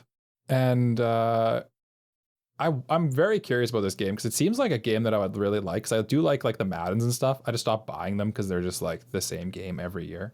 Yeah. And I just cannot bring myself to spend like $100 on the same game I just got.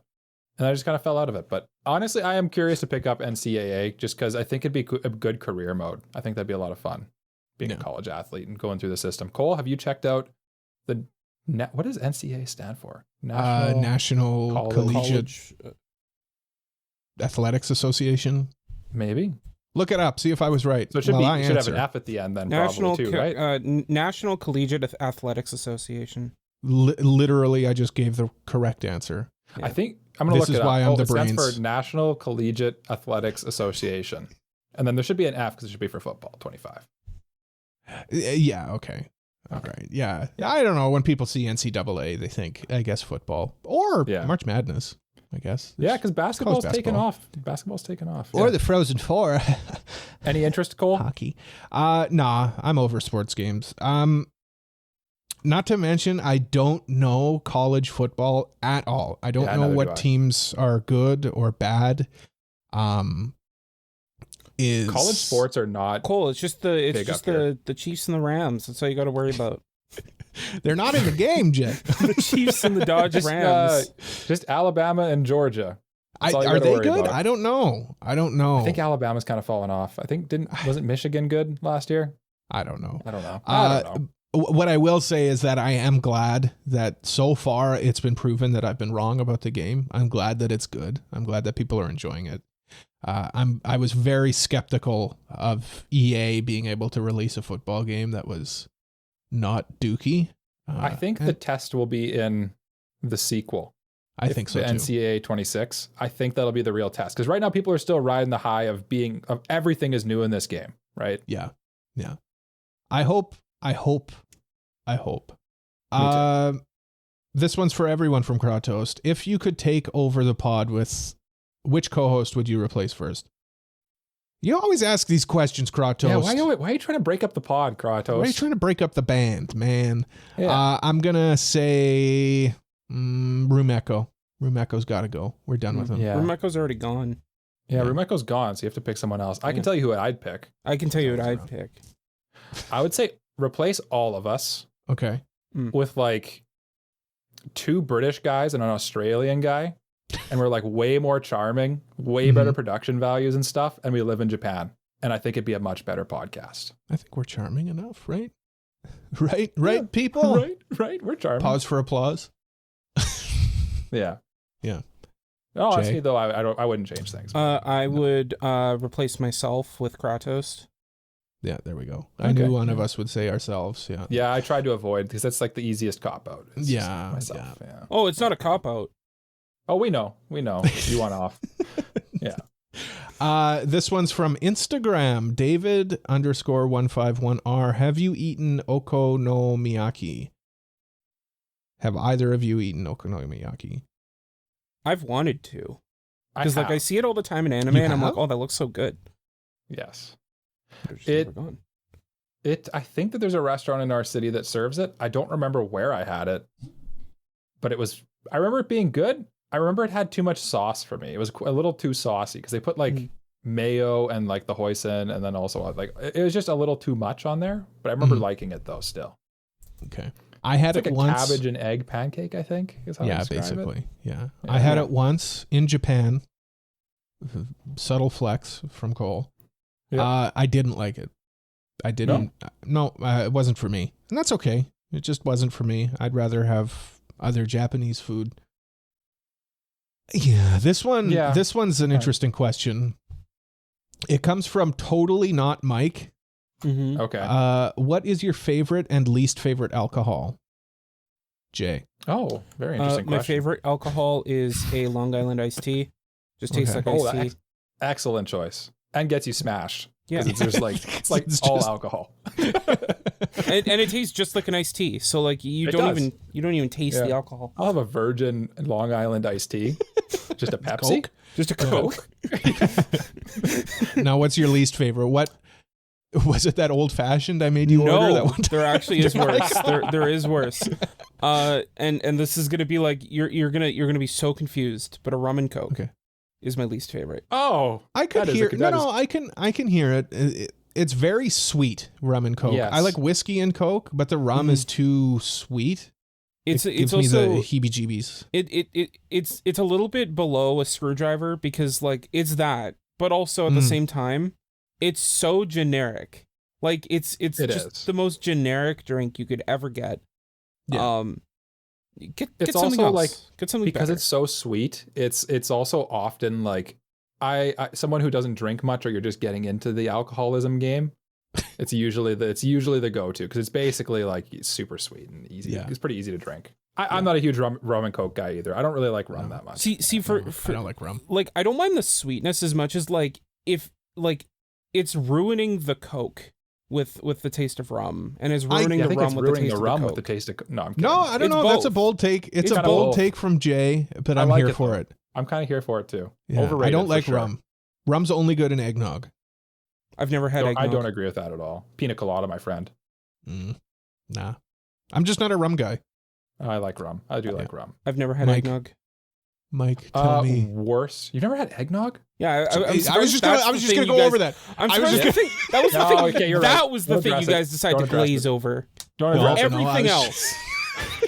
I was just gonna leave that there. Yeah. This Christmas, Jay. This Yeah, holiday we're- season. Get You, your rum you and said that eggnog 2 Christmases ago, and still Well, Well, not this will be the one we don't forget until we forget. until we forget. Yeah. Christmas is a busy time. It's because I make these promises in July.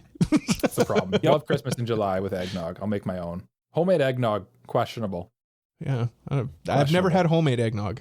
The actual eggs and stuff, questionable. Worst alcohol for me, I don't like vodka. I just have never had vodka and been like, yeah, that tasted good. You know, it just, Yeah. anything it's in makes it taste, it just, all of the worst parts of alcohol and none of the best parts. Like with whiskey or rum, you at least get like those other flavors in there. Yeah. Vodka is just straight up the bad, just the burn. You just get the burn and like the bitter alcohol taste. It's like, Yeah. just drink rubbing alcohol. What are you doing? Yeah, it's cheaper. Yeah, it's cheaper. It'll kill you. Favorite alcohol? Honestly, I love a beer. I do love a beer. It's good so beer good. It's so goes good. good. Beer or whiskey. They're Yeah. great. Yeah. Well, it's my turn. I'll start with least favorite. There isn't one. No, I'm kidding. You just said kind of rum. with Mike on it. Is it still okay? with vodka? Like out of all of the spirits that you could possibly drink, vodka is just so mid. Like, what do guys you are do with nuts. it? You guys are nuts. Have you never had a good screwdriver? I know I was bragging on screwdrivers earlier. But That's I just mean- vodka and orange juice, right? vodka and orange juice, yeah. Do it with rum. You've just leveled up that drink infinitely. No, Yeah. you've My leveled opinion. it down actually. No. Yeah. Or gin and juice. Oh, I do. Gin's love a good. gin. Yeah. Gin is But- good. But there's I a enjoy reason gin. why it's vodka and orange juice. Because orange juice is a very strong flavor and it Hides the covers up vodka. vodka. Yeah. Yeah, Vodka it's just doesn't gross. taste like anything. I'm it's sure it good. is. I'm sure it is. I just have to pick one. And I'm Yeah. going to go with vodka. And you that's went with the wrong coming choice. from But me. that's okay. You're allowed to go Coming with the from wrong me. choice one time or another. I like me a whiskey. Yeah, whiskey's good. Whiskey's good. Whiskey goes well in soda, soda water. Like I like a whiskey highball just with Yeah, just soda on its water. own too. one that I don't like is gin and tonic. Yeah, not a I was tonic about to guy. bring up gin and tonic, yeah. Don't like tonic. Yeah. Gin and soda's good. Gin and tonic is not good. Yeah. It's the whatever's in tonic that makes it super bitter. Yeah. Yeah. Not good. And beer. Beer's good. I don't know. I like my alcohol. It's good. Mm-hmm. Trying It's to good stuff. Except it poisons you, but it makes you feel good. I like it. I like it too. Makes me feel good. Slowly kills you, but I mean, stops the voices. Anyway. Next up, we've got another question here from Kratos. You guys discussed how Mike likes to touch grass, but Cole and Jay not as much. Question for you, Cole and Jay: if you had to touch grass, what activity would it be? Jay, you're touching grass. You're being forced to touch grass. What are you doing? Probably swim. That's not grass. There's no grass. Well, there's seaweed. You have to touch seaweed if you're swimming. All right. Seaweed. I'll allow it. Grass. Yeah, swimming's good. The grass of the sea. 50% sea, 50% weed. That's true. No, you got me. You got me there. For me, I'm gonna say cutting grass because I hate grass. Get that grass out of here. Pave it. I'd say grass. pave the road because then I have to get rid of the grass. Nah, JK. I'm gonna go. I like golf. I'm not good at it, but I like golfing. I like camping too. Camping is a lot of fun. Having a campfire. It's a good time. Good time being outside with your friends. Kratos also asks the best anime movie in your opinion. You can choose of your own criteria, whether it's box office, critics' opinion, your personal taste, impact on the world as a whole, etc. Jay, what's your favorite anime movie? What's the best anime movie? The best anime movie? Not really an anime movie, guys, the thing. Like, I do... My favorite anime movie is Makia. There you go. But that's an answer. Yeah. That's an answer. Yeah, okay. I mean, it's just wrong. purely... it says, you can choose box office, opinion, personal taste. So, yeah. Yeah, I like that one. Yeah, for mine, I went with one that kind of combines all of Kratos' criteria here of box office, critics' opinion, personal taste, impact on the world as a whole, and of course, etc. Or as I like to call it, etik. Mm-hmm. Yeah. Etik. I went with Spirited Away.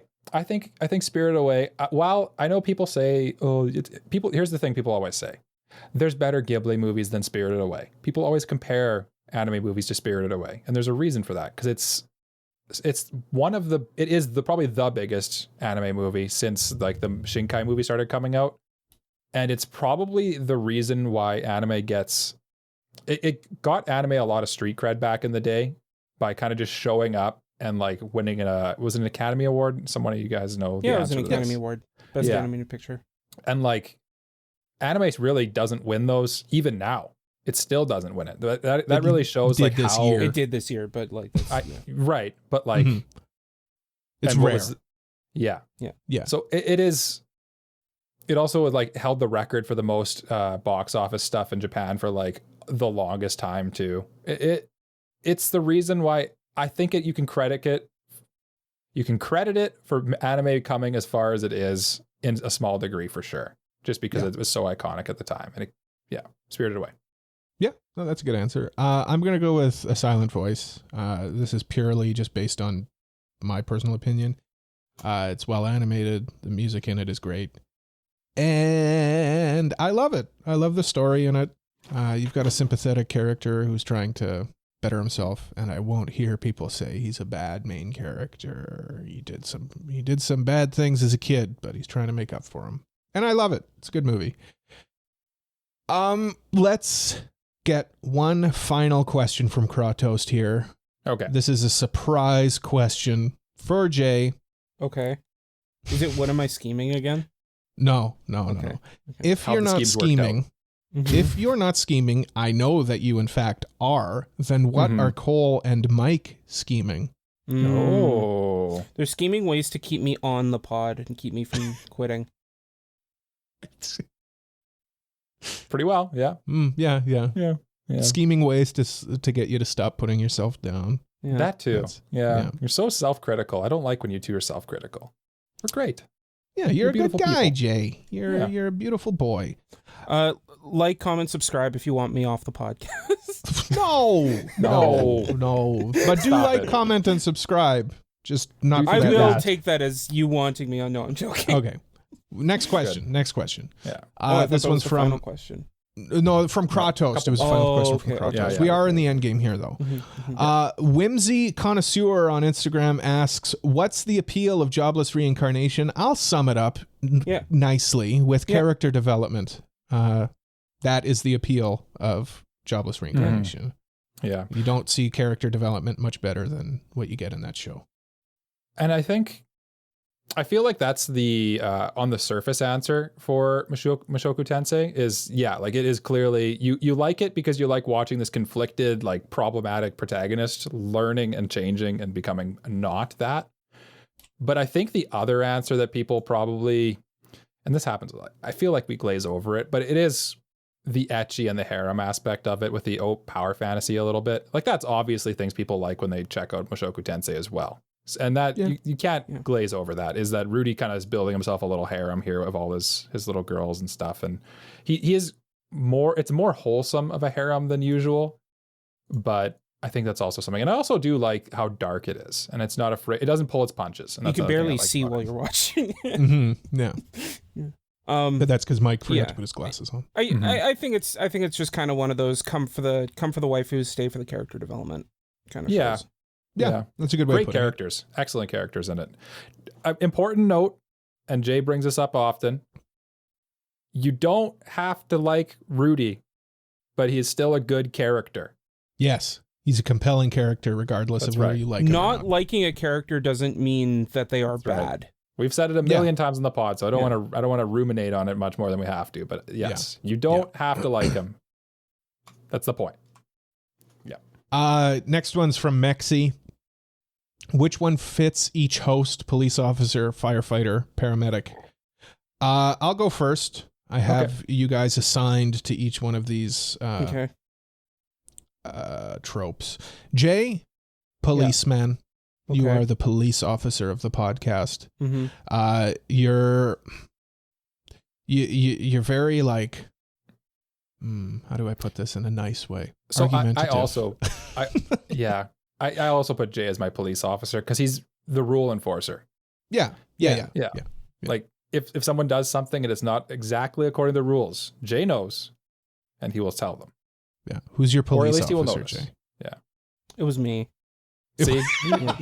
Unanimous. Yeah, unanimous. Jay. Yeah. All right. Next up would be firefighter. Yeah. I'm going with Mike for firefighter because have you seen that guy with a mustache? Looks like a firefighter. Do I? Yeah. When you have a mustache. Every firefighter has mustaches. Yeah. Need it. Yeah. Jay, who's your firefighter? Cole. You just like, you give the firefighter vibes. Like, I can see you holding a hose and trying to put out a fire like in a TV show. Okay. All right. It's a big firefighter hat. Yeah. Okay. Mike? I picked myself because I feel like of the three of us, I'm the most likely to run into a burning building. Okay. I don't know. It's an interesting reason. Yeah. It's as good as mine, though. Mine was, just to reiterate, my reason was... Mustache. Yeah. When Mike has a mustache, he looks like a firefighter. So that leaves paramedic, and of course I'm going with myself. And I guess, fun fact, when I was just a little boy, I wanted to be a paramedic. That was like the first job I wanted. I didn't know that. Yeah. Jay? I also picked you. Yeah. Because I just pictured Cole, when I pictured all of us doing this, I'm like, Cole, I can picture you cruising around in the ambulance late at night, forcing whoever's riding shotgun with you to listen to CJOB or like late night talk radio. And like, that's just, it was too compelling of an image that you had to be a paramedic. Yeah. Okay. I think I picked Mike for paramedic because of how many pictures I recently saw of Mike at the hospital. Okay. How much he's been at the hospispital recently. It's been closest to ill people. I get it. Yeah. Well, just that's like fair. the association with hospitals and paramedics and that. Okay. Yeah. Every reason's a valid reason. We got another one from Whimsy Connoisseur on Instagram. What's your vibe on the new Berserk fan-made anime? Jay, have you seen the trailers for this one? I did. And I am I'm not a Berserk fan, but I'm looking forward to seeing what they do with it and like what the fan reaction is to it when it actually comes out in its completed state. Because we don't really have like a definitive Berserk anime. So I'm looking forward to seeing what happens. You mean our upcoming Berserk review of Berserk 2016 is not the definitive Berserk anime? Well, it is right now. but I mean, it only covers a certain part of it. Yeah, I know. Mike, what are you? Cautiously optimistic. The only thing that I'm concerned with is it is at the end of the day a fan project. And with that comes very limited budget and like not as like a couple of questions I have are like, how many episodes is this going to be? How long between episodes is this going to be? How long is it going to take for season 2 if there is a season 2 to come out? And like I could just see a world where they put out a couple episodes and then someone at whoever owns the rights to Berserk in Japan is like, who told you could do this? And then shuts it all down. Yeah. Right. I don't want to be negative Nelly here, but there's enough questions that I'm cautiously optimistic, I would say. My optimism towards that though is I feel like because of how much traction the trailer itself have gotten, the people at Young Animal have to have seen it by now. I'd hope so. Yeah. And like if any action was to be taken, it already would have been taken. Right. Yeah. I would echo exactly what Mike said. In fact, my notes here says, looks good, but I'm wary of fanimations. Yeah, it's with those, like, you never know how long it's going to take between episodes, what the quality of voice acting is going to be. The quality of the animation based on the trailer so far looks fine. But there's a lot of unanswered questions, and that's crossed my mind as well. It's like, how are they getting away with this? A little bit, yeah. And then like, your voice acting is an interesting one to bring up too, because you're not getting any you're probably not getting any name brand voice actors in this, and you're probably not getting a sub version of this. You're probably only getting a dub version as well. Yeah, I don't know. We'll see. Yeah. I'm cautiously optimistic. I want it to be good. I want it to be good. Me too. I don't know. Next one here is from Did Cole watch Haikyuu yet? No. What anime convention in America would you most want to attend? Mike, start with you this time. Okay. It's probably either Anime Expo or Anime NYC. Just I feel like those are like the two big ones, really, that I would probably go to. I would entertain San Diego Comic-Con as well, but that's not really an anime convention, so. Tangentially. Yeah. What about you guys? I kind of want to see like one of the local small conventions in the States.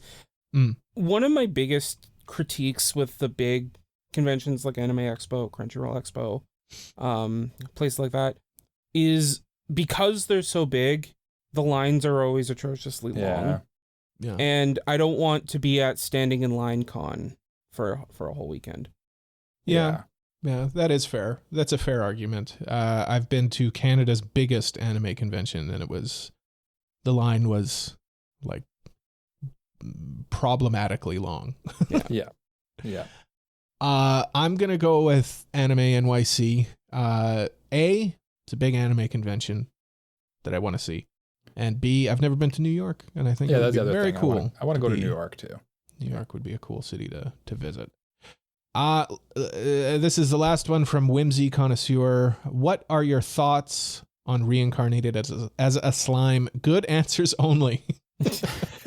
I like that. Yeah. You can only be positive. Yeah.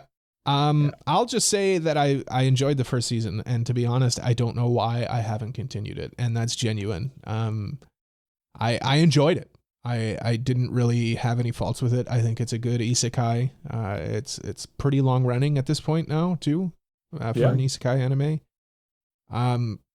Yeah, I'll get back to it eventually. I'm not watching it for any good reasons.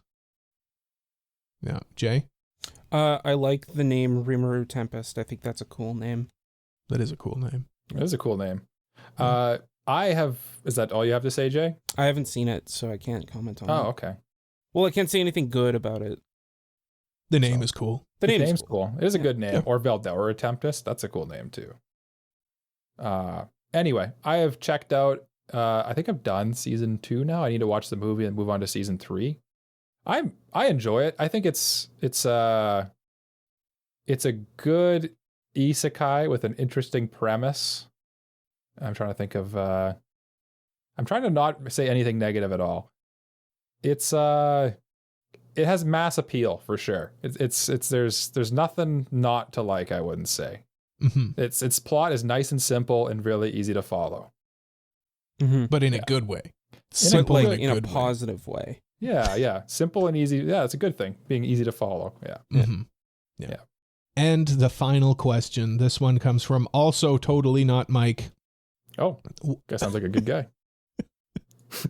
Walk me through your Subway order. Jay, we're walking into a Subway. First of all, the sandwich artist says, "Oh, there you are, Jay, Garrity, and Sama." Good Let to me see take you your order. again. So- you were just here this morning. I order different things depending on how I feel. I don't have like Okay. my Subway order. Right now, you're going to Subway. okay. What Or are you like, getting If right I were more to go to often than not. Subway like right now, I'd probably get a pizza sub melt on Italian urban cheese, with the habanero Ooh. cheddar, Okay. whatever it was. Yeah. Yeah. Everything except spinach on it, because it's more food for the same price. Yep. Sprinkle of Parmesan on top just to cap it off, and then wrap that puppy up. I like it. Toasted or not toasted? Give it to me. Toasted, yes. Okay. I see Cole Googling what is Subway, so I'll give my answer. I don't know what you could possibly be Googling for this question. Give me a break. I'll tell you in a minute. Okay.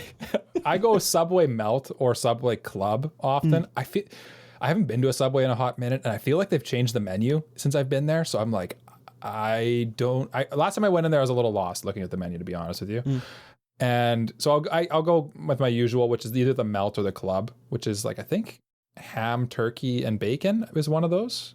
And the other one is like, I don't know. Anyway, ham, turkey, and roast beef maybe. And I'll get it toasted on a Italian herbs and cheese or wheat bun if I'm feeling healthy that day. And I'll get lettuce, tomato, pickles, banana peppers, onions, peppers, Parmesan cheese. Honestly, I'm not picky about what the actual cheese they put on there is, because I don't find any of them taste like anything really, to be honest with you.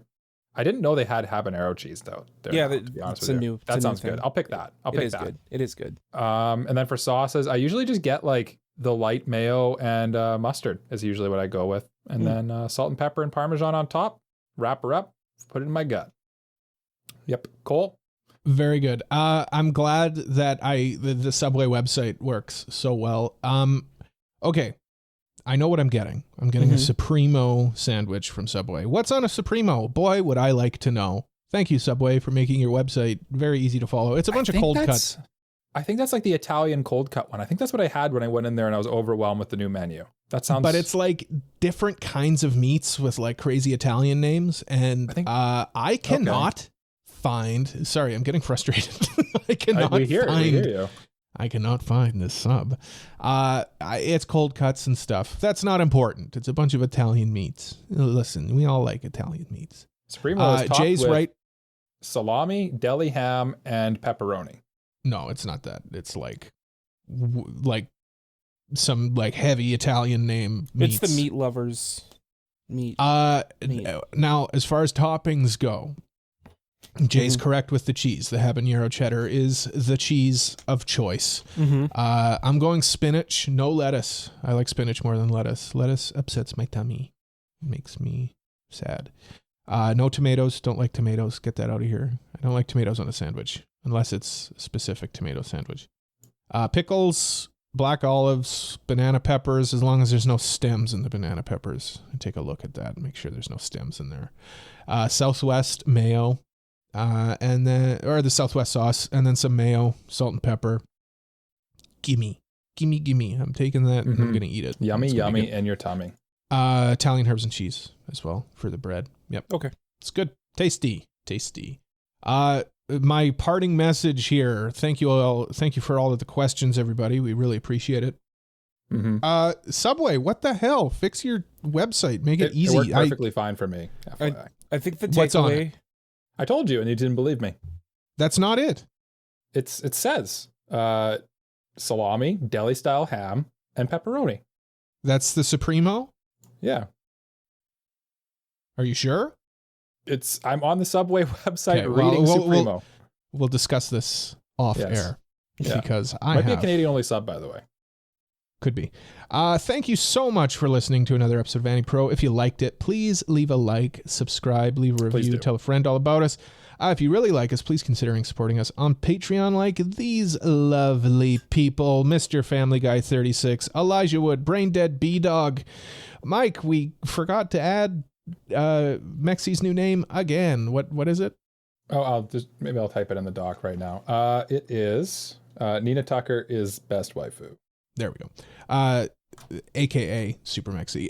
Peach, Frama, Kratos, Just Juz, Mogmog, Free Ren's Feet, Antonio Bustos, and the final one is Uncle of Light. We're having trouble keeping up with the doc here. This is a collective issue. Yes, not we just apologize. Michael. I don't Yes. want to. I don't want to throw it on any one of us. It's my fault. I did this. It's all our fault. I played it's all myself. our faults. Well, By supporting us on Patreon, you get access to all sorts of perks, and it really helps out the show. You get early episodes, priority mailbag, all kinds of stuff. We're also on social media at AniProPod, and please join our Discord community to keep up with us and other listeners. Links to everything is in the description or at our website, AniProPod.com. Mike, please do Hi. the honors of getting us out of here. Thank you, everyone, for sending in many, many questions to us this week. And as we do at the end of every episode of the AniPro podcast, I'd like to wish you all a lovely, lovely rest of your week. And a final message would be bye-bye.